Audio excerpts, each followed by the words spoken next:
ਚਵਰ ਛਤਰ ਤਖਤ ਦੇ ਮਾਲਕ ਜ਼ਾਹਰਾ ਜਹੂਰ ਅਤੇ ਹਾਜ਼ਰਾ ਹਜੂਰ ਸਾਹਿਬ ਸ੍ਰੀ ਗੁਰੂ ਗ੍ਰੰਥ ਸਾਹਿਬ ਜੀ ਦੀ ਪਾਵਨ ਪਵਿੱਤਰ ਹਜ਼ੂਰੀ ਵਿੱਚ ਗੁਰਦੁਆਰਾ ਦੁੱਖ ਨਿਵਾਰਨ ਸਾਹਿਬ ਜੀ ਅਤੇ ਘਰਾਂ 'ਚ ਬੈਠ ਕੇ ਗੁਰਬਾਣੀ ਕੀਰਤਨ ਦੇ ਰਾਹੀਂ ਪਰਮ ਪਿਤਾ ਵਾਹਿਗੁਰੂ ਜੀ ਦੇ ਪਿਆਰ ਵਿੱਚ ਜੁੜ ਬੈਠੀ ਗੁਰੂ ਸਵਾਰੀ ਸਾਧ ਸੰਗਤ ਜੀਓ, ਵਾਹਿਗੁਰੂ ਜੀ ਕਾ ਖਾਲਸਾ ਵਾਹਿਗੁਰੂ ਜੀ ਕੀ ਫਤਿਹ। ਵਾਹਿਗੁਰੂ ਜੀ ਦੀ ਬਖਸ਼ਿਸ਼ ਹੋਈ ਹੈ ਜੋ ਅੰਮ੍ਰਿਤ ਵੇਲੇ ਗੁਰੂ ਕੇ ਦਰਸ਼ਨ ਦੀਦਾਰ ਕਰਨ ਦਾ, ਗੁਰਬਾਣੀ ਕੀਰਤਨ ਸਰਵਣ ਕਰਨ ਦਾ ਸੁਭਾਗ ਪ੍ਰਾਪਤ ਹੋਇਆ ਹੈ। ਸਤ ਸੰਗਤ ਵਿੱਚ ਬੈਠ ਕੇ ਗੁਰੂ ਕੇ ਕੀਰਤਨੀय ਪਾਸੋਂ ਕੀਰਤਨ ਦਾ ਆਨੰਦ ਜਿੱਥੇ ਆਪ ਜੀ ਨੇ ਮਾਣਿਆ ਹੈ, ਇਸ ਸਥਾਨ ਦੀ ਮਰਜ਼ਾਦਾ ਅਨੁਸਾਰ ਜੋ ਲੜੀਵਾਰ ਗੁਰ ਸ਼ਬਦ ਦੀ ਵਿਚਾਰ ਆਪ ਜੀ ਹਰ ਰੋਜ਼ ਸਰਵਣ ਕਰਦੇ ਹੋ, ਉਸ ਦੇ ਨਾਲ ਸੰਬੰਧਿਤ ਗੁਰੂ ਅਮਰਦਾਸ ਜੀ ਦੇ ਇਹ ਪਾਵਨ ਅਮੋਲ ਬਚਨ ਮਾਝ ਰਾਗ ਵਿੱਚੋਂ ਆਪ ਜੀ ਸਰਵਣ ਕਰੇ ਸੀ। ਗੁਰੂ ਅਮਰਦਾਸ ਜੀ ਮਹਾਰਾਜ ਦਾ ਇਹ ਪਵਿੱਤਰ ਮੁੱਖ ਵਾਕ ਜੋ 8 ਪਦਿਆਂ ਦਾ ਹੈ, ਸਤਿਗੁਰੂ ਸੱਚੇ ਪਾਤਸ਼ਾਹ ਜੀ ਇਸ ਮੁੱਖ ਵਾਕ ਰਾਹੀਂ ਉਹਨਾਂ ਰੱਬੀ ਪਿਆਰਿਆਂ ਦੀ ਮਹਿਮਾ ਗਾਇਨ ਕਰਕੇ ਜਿਨ੍ਹਾਂ ਦੇ ਅੰਦਰ ਨਾਮ ਵਸ ਗਿਆ ਹੈ, ਉਹਨਾਂ ਦੇ ਗੁਣ ਦੱਸਦੇ ਆ, ਉਹਨਾਂ ਦੀ ਚਰਚਾ ਕਰਦੇ ਆ, ਸਾਨੂੰ ਵੀ ਵਾਹਿਗੁਰੂ ਜੀ ਦੇ ਪਿਆਰ ਵਿੱਚ ਜੁੜਨ ਦੀ ਪ੍ਰੇਰਣਾ ਕਰ ਰਹੇ ਨੇ। ਜ਼ਿੰਦਗੀ ਦਾ ਸੁੱਖ ਮੰਨਣ ਦਾ ਸਭ ਤੋਂ ਉੱਤਮ ਤਰੀਕਾ ਹੈ ਵਾਹਿਗੁਰੂ ਜੀ ਦਾ ਨਾਮ, ਪ੍ਰਭੂ ਦਾ ਪਿਆਰ। ਸਾਡੇ ਦੁੱਖਾਂ ਦਾ ਕਾਰਨ ਕੇਵਲ ਤਾਂ ਕੇਵਲ ਇੱਕ ਹੈ ਕਿ ਹਰ ਕੇ ਨਾਮ ਬਿਨਾ ਦੁੱਖ ਪਾਵੇ। ਪਰਮਾਤਮਾ ਦੇ ਨਾਮ ਨਾਲੋਂ ਆਪਾਂ ਟੁੱਟ ਗਏ ਹਾਂ, ਉਹਦੀ ਯਾਦ ਨਾਲੋਂ ਟੁੱਟ ਗਏ ਹਾਂ, ਇਸ ਕਰਕੇ ਅਸੀਂ ਦੁਖੀ ਹਾਂ। ਉਸ ਵਾਹਿਗੁਰੂ ਜੀ ਦੀ ਯਾਦ ਵਿੱਚ ਜੁੜਿਆ ਕਿਵੇਂ ਜਾਏ, ਜਿਹੜੇ ਜੁੜੇ ਨੇ ਉਹ ਕਿਵੇਂ ਜੁੜੇ ਨੇ, ਕਿਉਂਕਿ ਨਾਮ ਨੂੰ ਪ੍ਰਾਪਤ ਕਰਨ ਲਈ ਤੇ ਬਹੁਤ ਲੋਕ ਯਤਨ ਕਰਦੇ ਨੇ। ਬੜੇ ਬੜੇ ਲੋਕ ਜੰਗਲਾਂ 'ਚ ਬੈਠੇ ਨੇ, ਸਮਾਧੀਆਂ ਲਾ ਕੇ ਬੈਠੇ ਨੇ, ਕੋਈ ਪਹਾੜਾਂ 'ਤੇ ਬੈਠਾ ਹੈ, ਕੋਈ ਤੀਰਥਾਂ 'ਤੇ ਇਸ਼ਨਾਨ ਕਰ ਰਿਹਾ ਹੈ, ਕੋਈ ਜਗ ਕਰ ਰਿਹਾ ਹੈ, ਤਪ ਕਰ ਰਿਹਾ ਹੈ। ਧਰਮ ਦੀ ਦੁਨੀਆ 'ਚ ਬਹੁਤ ਕਰਮ ਹੋ ਰਹੇ ਨੇ। ਗੁਰੂ ਅਮਰਦਾਸ ਜੀ ਦਾ ਇੱਕ ਬਚਨ ਹੈ ਕਿ ਸੁਰ ਨਰ ਮਨ ਜਨ ਅੰਮ੍ਰਿਤ ਖੋਜ ਦੇ, ਸੋ ਅੰਮ੍ਰਿਤ ਗੁਰ ਤੇ ਪਾਇਆ। ਪਾਇਆ ਅੰਮ੍ਰਿਤ ਗੁਰ ਕਿਰਪਾ ਕਿੰਨੀ, ਸੱਚਾ ਮਨ ਵਸਾਇਆ। ਵੱਡੇ ਵੱਡੇ ਦੇਵਤੇ, ਮੁਨੀ, ਤਪਸਵੀ, ਸਿੱਧ, ਸਾਧਕ ਜਿਤਨੇ ਵੀ ਨੇ, ਇਹ ਸਾਰੇ ਇਸੇ ਚੀਜ਼ ਲਈ ਇਹ ਯਤਨ ਕਰ ਰਹੇ ਨੇ ਕਿ ਸਾਨੂੰ ਕੋਈ ਮਨ ਦਾ ਸੁੱਖ ਮਿਲ ਜਾਏ, ਜ਼ਿੰਦਗੀ ਦੀ ਉਹ ਅਵਸਥਾ ਮਿਲ ਜਾਏ ਜਿੱਥੇ ਮੌਤ ਦਾ ਡਰ ਸਦੀਵੀ ਤੌਰ 'ਤੇ ਕੱਟਿਆ ਜਾਏ। ਤੇ ਗੁਰਬਾਣੀ ਕਹਿੰਦੀ ਉਹ ਮਿਲਣਾ ਹੈ ਨਾਮ ਨਾਲ ਜੁੜ ਕੇ। ਹੁਣ ਨਾਮ ਨਾਲ ਸਾਂਝ ਕਿਵੇਂ ਬਣੇ? ਸਤਿਗੁਰੂ ਨਾਨਕ ਸਾਹਿਬ ਜੀ ਮਹਾਰਾਜ ਦੀ ਸਿੱਧਾਂ ਨਾਲ ਜਦੋਂ ਚਰਚਾ ਹੋਈ ਨਾ, ਜਿੱਥੇ ਸਤਿਗੁਰੂ ਜੀ ਜਾਂਦੇ ਸਨ, ਸਿੱਧਾਂ ਨੇ ਬੜਾ ਯਤਨ ਕੀਤਾ ਕਿ ਇਹਨਾਂ ਨੂੰ ਆਪਣੇ ਗਿਆਨ ਰਾਹੀਂ, ਆਪਣੀਆਂ ਸ਼ਕਤੀਆਂ ਰਾਹੀਂ ਕਿਸੇ ਤਰੀਕੇ ਨਾਲ ਇਹਨਾਂ ਨੂੰ ਨੀਵਾਂ ਦਰਸਾ ਦਈਏ, ਪਰ ਸਿੱਧਾਂ ਦੀ ਕੋਈ ਪੇਸ਼ ਨਾ ਗਈ। ਹਾਰ ਕੇ ਸਿੱਧਾਂ ਇੱਕ ਗੱਲ ਕੀ, ਨਾਨਕ ਜੀ ਤੁਹਾਡੇ ਕੋਲ ਕੋਈ ਬੜੀ ਤਗੜੀ ਕਰਾਮਾਤ ਹੈ, ਉਹ ਕਰਾਮਾਤ ਕਿਹੜੀ ਦਿਖਾਓ। ਸਿੱਧ ਬੋਲਣ ਸੁਣ ਨਾਨਕਾ ਤੋਈ ਜਗ ਨੂੰ ਕਰਾਮਾਤ ਦਿਖਾਈ। ਭਾਈ ਗੁਰਦਾਸ ਜੀ ਦੇ ਬਚਨ ਨੇ ਕਿ ਤੁਸੀਂ ਦੁਨੀਆ ਨੂੰ ਕੋਈ ਕਰਾਮਾਤ ਦਿਖਾਉਂਦੇ ਹੋ ਜਿਹਦੇ ਕਰਕੇ ਜਿੱਥੇ ਜਾਂਦੇ ਤੁਹਾਡੀ ਵਡਿਆਈ ਬਣਦੀ, ਦੁਨੀਆ ਤੁਹਾਡੇ ਅੱਗੇ ਝੁਕ ਜਾਂਦੀ ਹੈ। ਕੁਝ ਦਿਖਾਏ ਆ ਸਾਨੂੰ, ਕਿਉਂ ਢਿੱਲ ਅਵੇਹੀ ਲਾਈ। ਉਹ ਕਰਾਮਾਤ ਸਾਨੂੰ ਦੱਸੋ ਕਿਹੜੀ ਹੈ ਤੁਹਾਡੇ ਕੋਲ। ਤੇ ਸਤਿਗੁਰੂ ਨਾਨਕ ਸਾਹਿਬ ਜੀ ਨੇ ਕਿਹਾ ਸੀ ਸਾਡੇ ਕੋਲ ਤੇ ਇੱਕੋ ਹੀ ਕਰਾਮਾਤ ਹੈ, ਬਾਜੋ ਸੱਚੇ ਨਾਮ ਦੇ, ਕਰਾਮਾਤ ਅਸਾਂ ਤੇ ਨਹੀਂ। ਪਰਮਾਤਮਾ ਦੇ ਨਾਮ ਤੋਂ ਬਿਨਾਂ ਕੋਈ ਕਰਾਮਾਤ ਨਹੀਂ ਹੈ ਸਾਡੇ ਕੋਲ। ਅਗਲਾ ਸਵਾਲ ਸੀ ਕਿ ਬਾਬਾ ਨਾਨਕ ਜੀ, ਆ ਜਿਹੜੀਆਂ ਸਾਡੀਆਂ ਰਿਧੀਆਂ ਸਿੱਧੀਆਂ ਨੇ, ਇਹਨਾਂ ਨੂੰ ਪ੍ਰਾਪਤ ਕਰਨ ਦੇ ਲਈ ਤੇ ਬਹੁਤ ਹੀ ਕਠਿਨ ਤਪ ਕਰਨੇ ਪੈਂਦੇ ਨੇ। ਘਰ-ਬਾਰ ਛੱਡ ਕੇ ਜੰਗਲਾਂ 'ਚ ਫਿਰਦੇ ਆ, ਤੀਰਥਾਂ 'ਤੇ ਫਿਰਦੇ ਆ, ਸਰੀਰ ਨੂੰ ਕਸ਼ਟ ਦਿੰਦੇ ਆ, ਭੁੱਖੇ ਰਹਿੰਦੇ ਆ।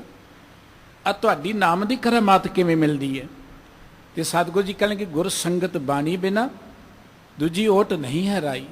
ਸਾਨੂੰ ਗੁਰੂ ਕੀ ਸੰਗਤ ਤੋਂ ਬਿਨਾਂ ਤੇ ਬਾਣੀ ਤੋਂ ਬਿਨਾਂ ਹੋਰ ਕੋਈ ਓਟ ਆਸਰਾ ਨਹੀਂ ਹੈ। ਨਾਮ ਨੂੰ ਪ੍ਰਾਪਤ ਕਰਨ ਦੇ ਲਈ ਲੋੜ ਹੈ ਗੁਰੂ ਕੇ ਉਪਦੇਸ਼ ਦੀ, ਗੁਰੂ ਕੇ ਸ਼ਬਦ ਦੀ। ਸ਼ਬਦ ਤੋਂ ਬਿਨਾਂ ਨਾਮ ਦੇ ਨਾਲ ਸਾਂਝ ਨਹੀਂ ਬਣਨੀ। ਸ਼ਬਦ ਸਾਡੀ ਜ਼ਿੰਦਗੀ ਦੀ ਘਾੜਤ ਕੱਢਦਾ ਹੈ, ਸ਼ਬਦ ਸਾਨੂੰ ਜੀਉਣ ਦੀ ਜਾਂਚ ਦੱਸਦਾ ਹੈ, ਸ਼ਬਦ ਸਾਡੇ ਅੰਦਰੋਂ ਅਗਿਆਨਤਾ ਦੇ ਹਨੇਰੇ ਨੂੰ ਕੱਟਦਾ ਹੈ, ਸਾਡੇ ਅੰਦਰ ਗਿਆਨ ਦਾ ਚਾਨਣ ਕਰਦਾ ਹੈ। ਸ਼ਬਦ ਦਾ ਅਰਥ ਗੁਰੂ ਕਾ ਉਪਦੇਸ਼ ਹੈ, ਗੁਰੂ ਕੀ ਪਵਿੱਤਰ ਬਾਣੀ ਹੈ।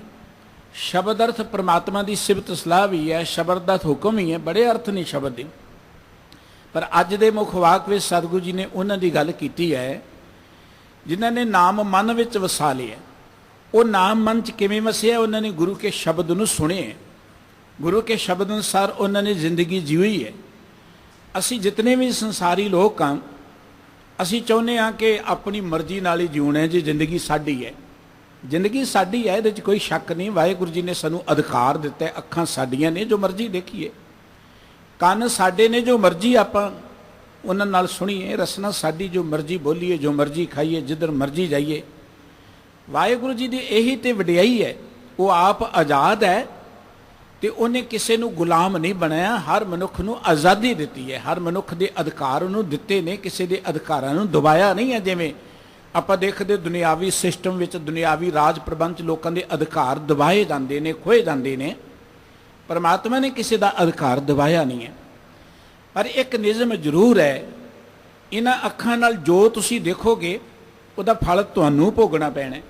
ਇਹਨਾਂ ਕੰਨਾਂ ਨਾਲ ਜੋ ਸੁਣੋਗੇ ਉਹਦਾ ਫਲ ਤੁਹਾਨੂੰ ਭੋਗਣਾ ਪੈਣਾ। ਇਹਨਾਂ ਪੈਰਾਂ ਨਾਲ ਜਿੱਧਰ ਜਾਓਗੇ ਉਹਦਾ ਦੁੱਖ ਸੁੱਖ ਤੁਹਾਨੂੰ ਭੋਗਣਾ ਪੈਣਾ। ਇੱਥੇ ਪ੍ਰਮਾਤਮਾ ਦਾ ਕੋਈ ਹੱਕ ਨਹੀਂ ਹੈ। ਤੁਹਾਡਾ ਸਰੀਰ ਹੈ, ਤੁਹਾਡੇ ਅੰਗ ਨੇ, ਜਿੰਨਾ ਮਰਜ਼ੀ ਵਰਤੋ, ਲੇਕਿਨ ਇਹ ਸਰੀਰ ਤਾਂ ਦਿੱਤਾ ਸੀ ਪ੍ਰਮਾਤਮਾ ਨੇ ਸੁੱਖ ਮਾਣਨ ਲਈ। ਹੁਣ ਅਸੀਂ ਦੁਖੀ ਕਿਉਂ ਹੋ ਗਏ? ਦੁਖੀ ਇਸ ਕਰਕੇ ਹੋ ਗਏ, ਅਸੀਂ ਕਹਿੰਦੇ ਸਾਡੀ ਜ਼ਿੰਦਗੀ ਜਿੱਦਾਂ ਮਰਜ਼ੀ ਜੀਈਏ, ਜਦੋਂ ਮਰਜ਼ੀ ਉੱਠੀਏ, ਜੋ ਮਰਜ਼ੀ ਖਾਈਏ, ਜਿੱਧਰ ਮਰਜ਼ੀ ਜਾਈਏ, ਜੋ ਮਰਜ਼ੀ ਸੁਣੀਏ। ਤੁਸੀਂ ਕੌਣ ਹੁੰਦੇ ਸਾਨੂੰ ਰੋਕਣ ਵਾਲੇ? ਇਹੀ ਹੈ ਨਾ ਆਜ਼ਾਦੀ। ਸੜਕ ਤੇ ਅਸੀਂ ਚੱਲਦੇ ਹਾਂ, ਸੜਕ ਬਣੀ ਹੈ ਸਾਡੀ ਸਹੂਲਤ ਲਈ ਕਿ ਅਸੀਂ ਸੜਕ ਤੇ ਬਿਨਾਂ ਕਿਸੇ ਵਿਘਨ ਤੋਂ ਆਪਣੀ ਮੰਜ਼ਿਲ ਤੇ ਪਹੁੰਚ ਜਾਈਏ। ਸੜਕ ਤੇ ਚੱਲਣ ਦੀ ਆਜ਼ਾਦੀ ਹੈ, ਲੇਕਿਨ ਸੜਕ ਤੇ ਜੇ ਤੁਸੀਂ ਸੁਖੀ ਆਪਣਾ ਸਫ਼ਰ ਤੈਅ ਕਰਨਾ ਤੇ ਉਹਦੇ ਕੁਝ ਨਿਯਮ ਨੇ, ਉਹਦੀ ਕੋਈ ਸਪੀਡ ਲਿਮਟ ਹੈ, ਉਹਦੇ ਕੋਈ ਟ੍ਰੈਫਿਕ ਦੇ ਕਾਨੂੰਨ ਨੇ। ਜੇ ਉਹਨਾਂ ਕਾਨੂੰਨਾਂ ਨੂੰ ਤੁਸੀਂ ਪਾਲਦੇ ਜਾਓਗੇ ਤੇ ਬਿਨਾਂ ਵਿਘਨ ਆਪਣੀ ਤੁਸੀਂ ਮੰਜ਼ਿਲ ਤੇ ਪਹੁੰਚ ਜਾਓਗੇ। ਇਹ ਦੁਰਘਟਨਾਵਾਂ ਹੋਣ ਦਾ ਕਾਰਨ ਕੀ ਹੈ? ਅਸੀਂ ਟ੍ਰੈਫਿਕ ਨਿਯਮਾਂ ਨੂੰ ਪਾਲਦੇ ਨਹੀਂ ਹੈ, ਅਸੀਂ ਉਲੰਘਣਾ ਕਰਦੇ ਹਾਂ। ਮਨੁੱਖ ਦਾ ਇੱਕ ਸੁਭਾਅ ਹੈ ਕਿ ਮਨੁੱਖ ਆਪ ਹੁਦਰਾ ਚੱਲਣਾ ਚਾਹੁੰਦਾ ਹੈ। ਹੋਰ ਜੋ ਉਹਨਾਂ ਦੀ ਚਰਚਾ ਕੀਤੀ, ਉਹਨਾਂ 'ਚ ਅਜੇ ਕੁਝ ਗੁਣ ਹੈਗੇ ਨੇ। ਆ ਕੀੜੀਆਂ ਦੇਖਿਆ, ਕੀੜੀਆਂ ਐਨ ਇੱਕ ਲਾਈਨ 'ਚ ਚੱਲਣਗੀਆਂ। ਉੱਥੇ ਕਿਹੜਾ ਕੋਈ ਟ੍ਰੈਫਿਕ ਵਾਲਾ ਸਿਪਾਹੀ ਖੜਾ ਉਹਨੂੰ ਦੱਸਣ ਲਈ ਕਿ ਲਾਈਨ 'ਚ ਚੱਲੋ, ਇੱਕ ਲਾਈਨ 'ਚ ਚੱਲਣਗੀਆਂ। ਸਾਨੂੰ ਤੇ ਟ੍ਰੈਫਿਕ ਵਾਲੇ ਵੀ ਰੋਕਦੇ ਨੇ, ਚਲਾਨ ਵੀ ਕਰਦੇ, ਆਪਾਂ ਫਿਰ ਵੀ ਮੰਨਦੇ ਹੀ ਨਹੀਂ ਹੈ। ਅਸੀਂ ਕਹਿੰਦੇ ਜੀ ਅਸੀਂ ਮਨੁੱਖ ਹਾਂ। ਸਾਡੀ ਇਹ ਕਮਜ਼ੋਰੀ ਹੈ ਕਿ ਮਨੁੱਖ ਤੇ ਹੈਗੇ, ਪਰ ਅਸੀਂ ਕਿਸੇ ਸਿਸਟਮ ਨੂੰ ਮੰਨਣ ਲਈ ਤਿਆਰ ਨਹੀਂ, ਕਿਸੇ ਮਰਜ਼ਾਦਾ ਚਾਉਣ ਲਈ ਤਿਆਰ ਨਹੀਂ। ਜੇ ਸਾਡਾ ਸਰੀਰ ਚੱਲ ਰਿਹਾ ਹੈ ਕਿਸੇ ਮਰਜ਼ਾਦਾ 'ਚ ਹੈ, ਇਹ ਬ੍ਰਹਿਮੰਡ ਚੱਲ ਰਿਹਾ ਹੈ, ਕਿੰਨੀਆਂ ਧਰਤੀਆਂ ਨੇ, ਕਿੰਨੇ ਤਾਰੇ ਨੇ, ਕਿੰਨੇ ਚੰਦਰਮਾ ਸੂਰਜ ਨੇ, ਲੇਕਿਨ ਇਹ ਕਿਸੇ ਸਿਸਟਮ 'ਚ ਚੱਲ ਰਹੇ ਨੇ। ਥੋੜਾ ਕਿ ਜਦੋਂ ਮਰਜ਼ੀ ਤੁਰੇ ਫਿਰਨ। ਜਦੋਂ ਕੋਈ ਚੀਜ਼ ਸਿਸਟਮ ਤੋਂ ਬਾਹਰ ਹੁੰਦੀ ਹੈ ਉਦੋਂ ਉਹ ਤਬਾਹ ਹੋ ਜਾਂਦੀ ਹੈ।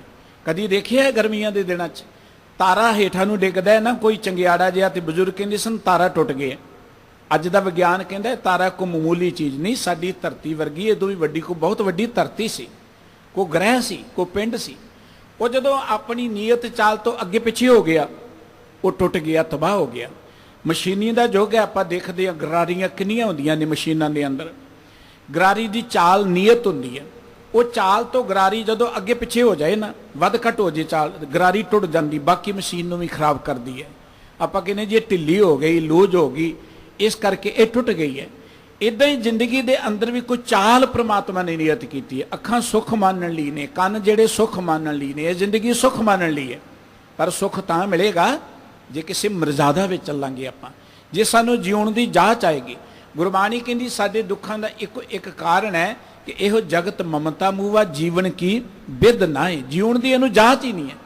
ਜ਼ਿੰਦਗੀ ਕਿੰਨੀ ਮਹਾਨ ਹੈ, ਇਹਦੇ ਵਿੱਚ ਤਾਂ ਸੁੱਖ ਮਿਲਣਾ ਚਾਹੀਦਾ। ਇਸ ਜ਼ਿੰਦਗੀ ਨੂੰ ਤੇ ਦੇਵਤੇ ਵੀ ਤਰਸਦੇ ਨੇ, ਲੇਕਿਨ ਅਸੀਂ ਸੁਖੀ ਕਿਉਂ ਨਹੀਂ? ਕਿਉਂ ਅਸੀਂ ਜੀਵਨ ਜਾਚ ਸਿੱਖਣਾ ਹੀ ਨਹੀਂ ਚਾਹੁੰਦੇ। ਅਸੀਂ ਕੋਈ ਫੋਨ ਲੈ ਲਈਏ ਨਾ, ਆਪਾਂ ਕਹਿੰਦੇ ਚਲਾਉਣਾ ਸਿੱਖ ਲਓ। ਅਸੀਂ ਕੋਈ ਕੰਪਿਊਟਰ ਲੈ ਲਈਏ, ਪਹਿਲਾਂ ਕਹਿੰਦੇ ਕੰਪਿਊਟਰ ਚਲਾਉਣਾ ਤੇ ਆਉਣਾ ਚਾਹੀਦਾ ਹੈ। ਕਾਰ ਲੈ ਲਈ, ਆਪਾਂ ਕਹਿੰਦੇ ਕਾਰ ਚਲਾਉਣੀ ਤੇ ਆਉਣੀ ਚਾਹੀਦੀ, ਫੇਰ ਹੀ ਕੋਈ ਫਾਇਦਾ, ਨਹੀਂ ਤੇ ਖੜੀ ਕੀ ਕਰੇਗੀ? ਜੇ ਚਲਾਉਣੀ ਨਾ ਆਈ ਤੇ ਕਿਤੇ ਦੁਰਘਟਨਾ ਹੋ ਜਾਏਗੀ। ਪਰਮਾਤਮਾ ਨੇ ਇੰਨੀ ਕੀਮਤੀ ਜ਼ਿੰਦਗੀ ਦਿੱਤੀ ਹੈ। ਸਤਿਗੁਰੂ ਜੀ ਕਹਿੰਦੇ ਜਿਉਣ ਦੀ ਜਾਚ ਸਿੱਖ ਲਓ ਕਿ ਜਿਉਣਾ ਕਿਵੇਂ ਹੈ, ਇਹ ਧਰਤੀ ਤੇ ਰਹਿਣਾ ਕਿਵੇਂ, ਰਹਿਣ ਦੀ ਜਾਚ ਸਿੱਖ ਲਓ। ਸਾਡੇ ਦੁੱਖਾਂ ਦਾ ਕਾਰਨ ਇਹ ਹੈ ਕਿ ਸਾਨੂੰ ਜਿਉਣ ਦੀ ਵਿਧੀ ਨਹੀਂ ਹੈ, ਧਰਤੀ ਤੇ ਰਹਿਣਾ ਹੀ ਨਹੀਂ ਆਇਆ। ਧਰਤੀ ਬੜੀ ਮਹਾਨ ਹੈ, ਜ਼ਿੰਦਗੀ ਬੜੀ ਮਹਾਨ ਹੈ, ਪਰ ਸਾਨੂੰ ਧਰਤੀ ਤੇ ਰਹਿਣਾ ਨਹੀਂ ਆਇਆ। ਗੁਰੂ ਸਾਨੂੰ ਜਿਉਣ ਦੀ ਜਾਚ ਦੱਸਦਾ ਕਿ ਜਿਉਣਾ ਕਿਵੇਂ। ਜੇ ਤੁਸੀਂ ਸੁੱਖ ਮੰਨਣਾ ਹੈ ਤੇ ਇਹ ਜੀਵਨ ਜਾਚ ਸਿੱਖ ਲਓ। गुरु के शब्द अर्थ है कि गुरु का उपदेश सुन के जीवन की जाच सीखनी। गुरु का शब्द साडी जिंदगी चो अज्ञानता कढ़दा है। गुरु का शब्द साडी जिंदगी की घाड़त कढ़दा है।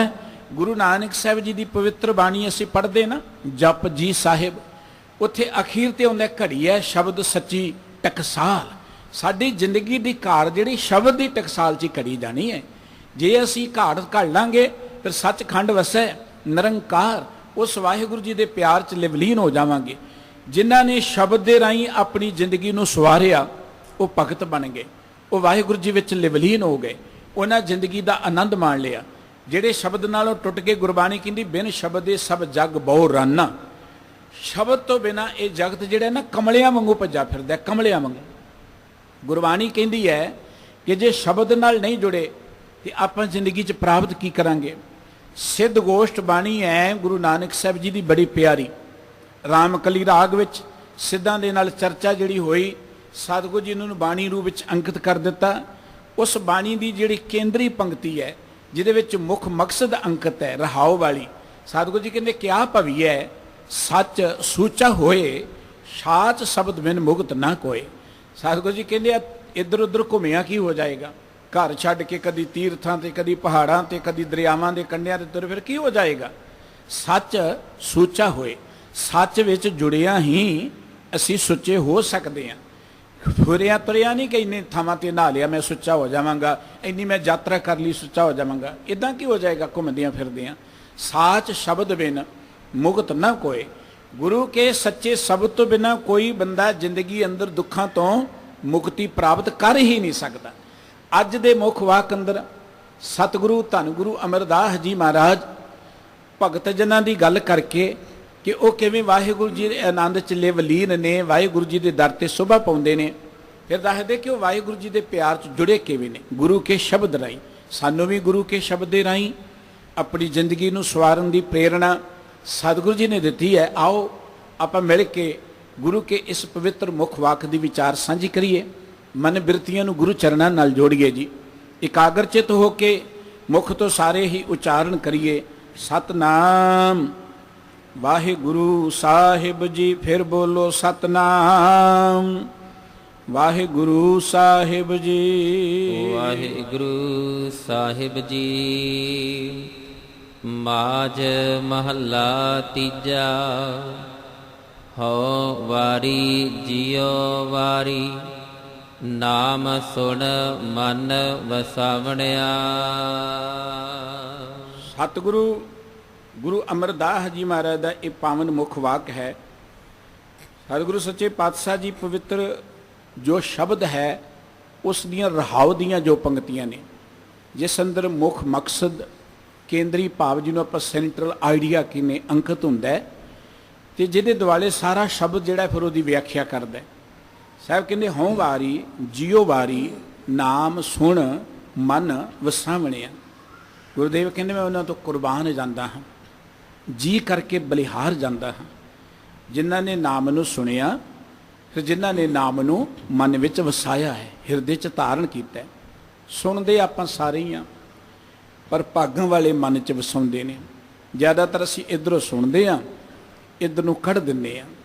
श्रोते की किस्म दसदे एक बड़ी प्यारी कथा मैं पढ़ी है कि महाराजा बिक्रमजीत दे दरबार च एक ना व्यक्ति आया, उन्हें 3 मूर्तां लियानियां। आ जिवें सड़कां ते नहीं बैठे वेचदे मूर्तां। कहण लगा महाराज तुसीं दस सकदे कि इन्हां दी खूबी की है? वो कहण लगे कि तीनों इक्को जिहियां ने। कहंदे इक्को जिहियां नहीं है, इन्हां च फर्क है, दसो की फर्क है? वो कहंदे देखण नूं ते इक्को जिहियां नज़र आ रहीआं ने। कहंदे देखण दी गल वखरी है पर फर्क है। उत्थे सभा च एक विद्वान पंडित बैठे सन। वो कहण लगे मैं दसदा। उन्होंने एक मूर्त नूं चुक्या, उसदे कंन च तीला पाया, दूजे बन्ने निकल गया।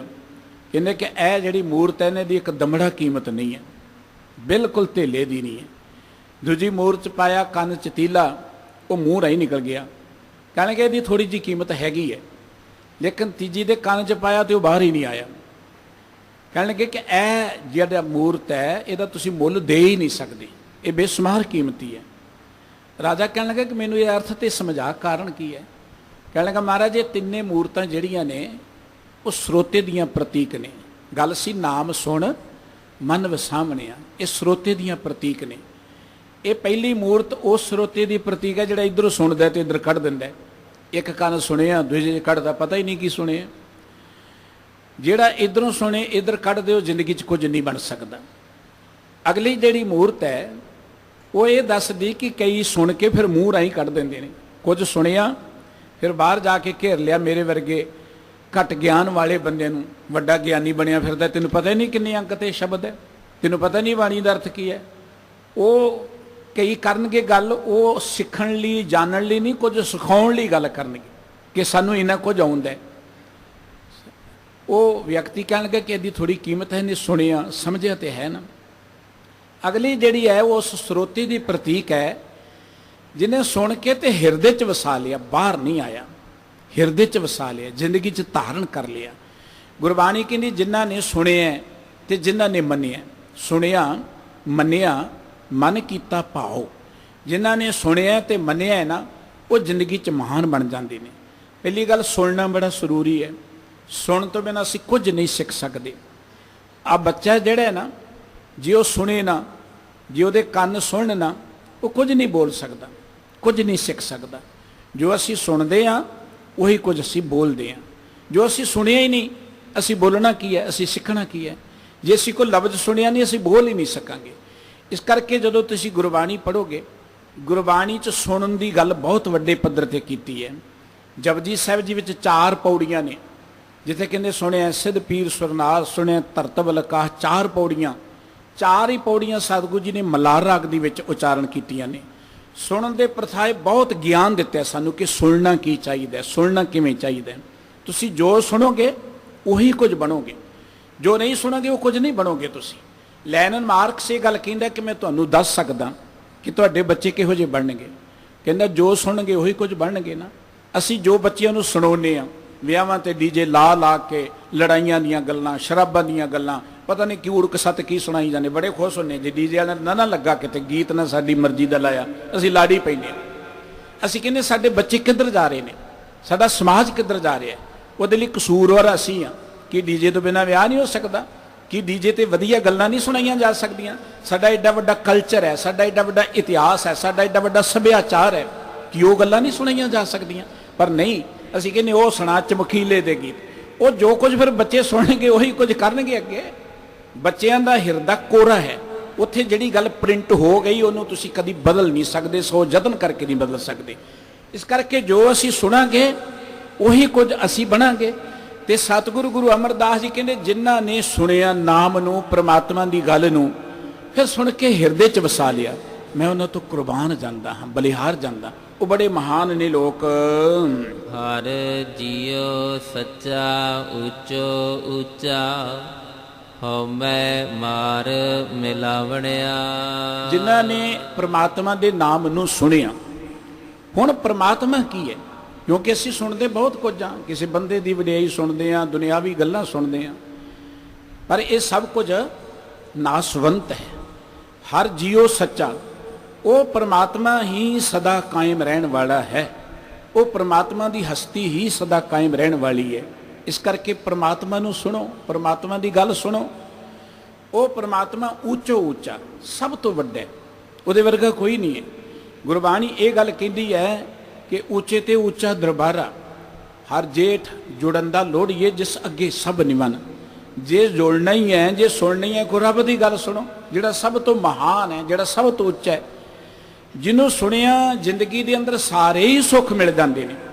अज तक कोई नाम नूं सुन के दुखी नहीं होया, इतिहास कोई उदाहरण नहीं कि नाम नूं सुन के कोई दुखी होया होए। हाँ, जिन्हां ने सुनिया ना उन्होंने लोगों ने दुखी कर करके देख लिया कि दुखा के तो देखिए दुखी होंदा है, उन्होंने तत्तियां तवियां ते बिठा के भी दुखी करने का यत्न किया, पर वो दुखी नहीं होए।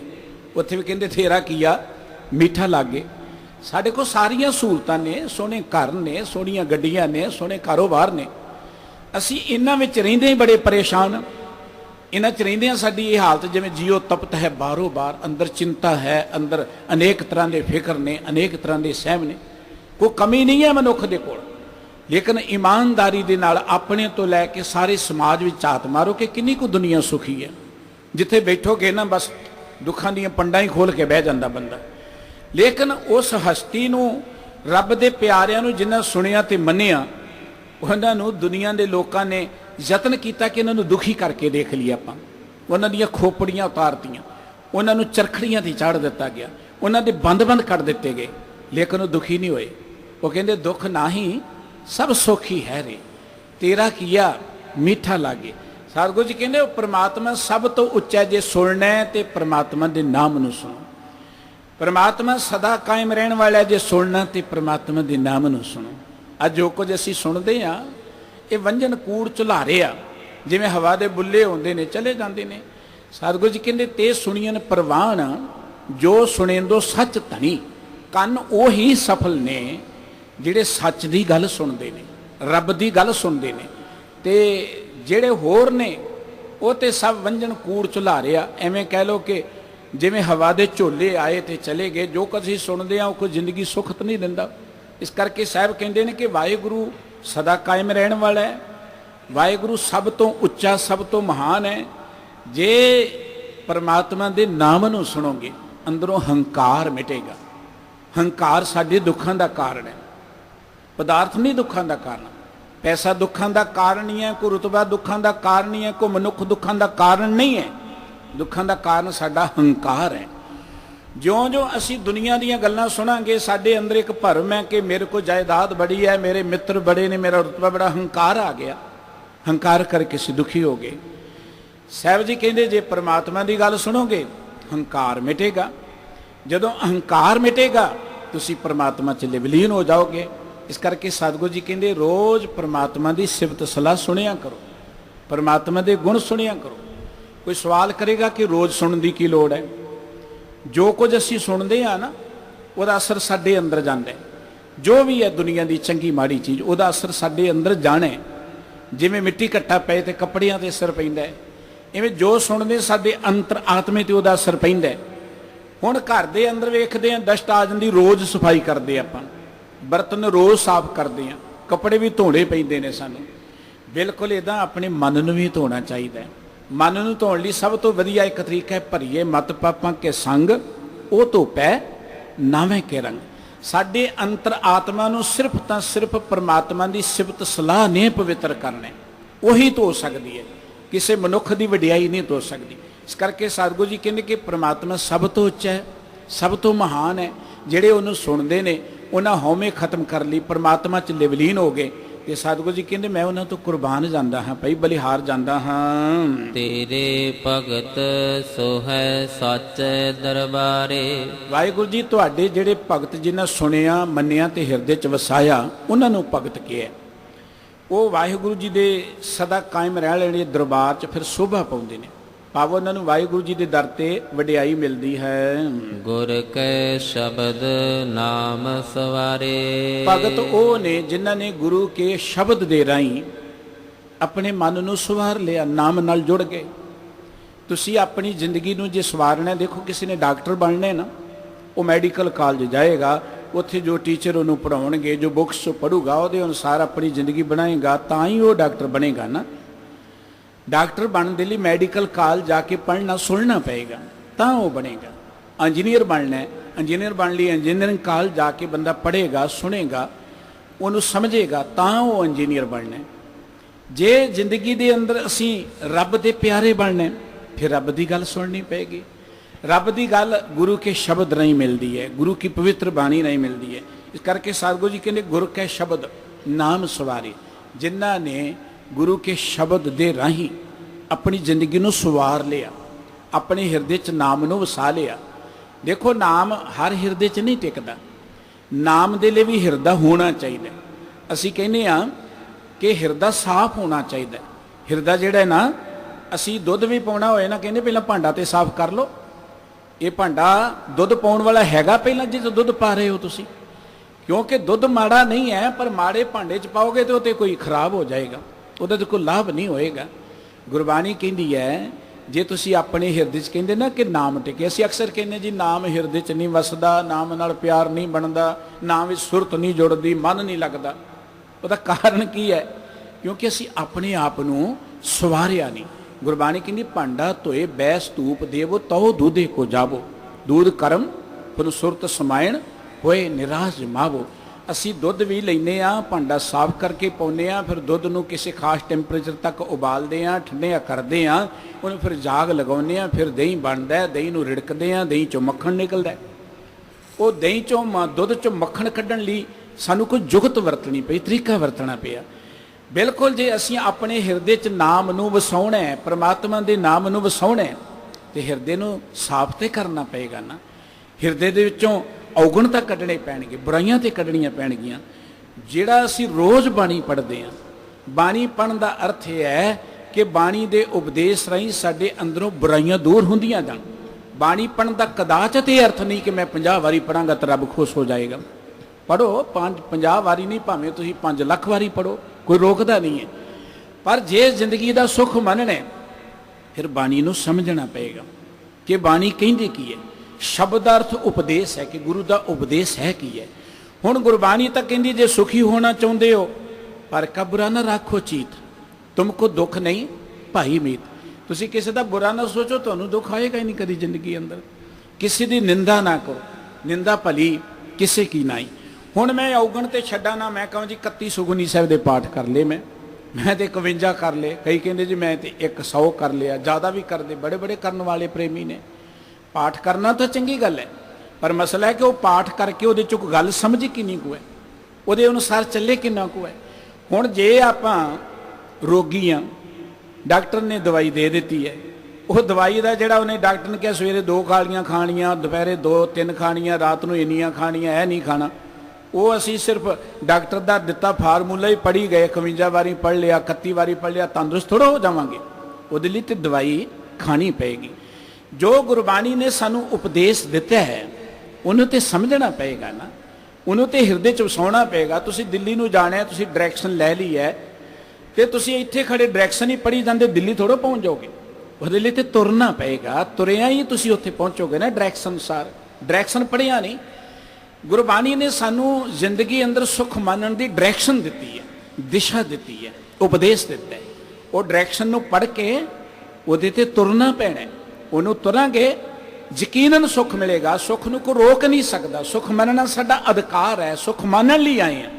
ਪਰ ਸੁੱਖ ਤਾਂ ਮਿਲੇਗਾ ਜੇ ਅਸੀਂ ਤੁਰਾਂਗੇ, ਕੋਈ ਯਤਨ ਕਰਾਂਗੇ।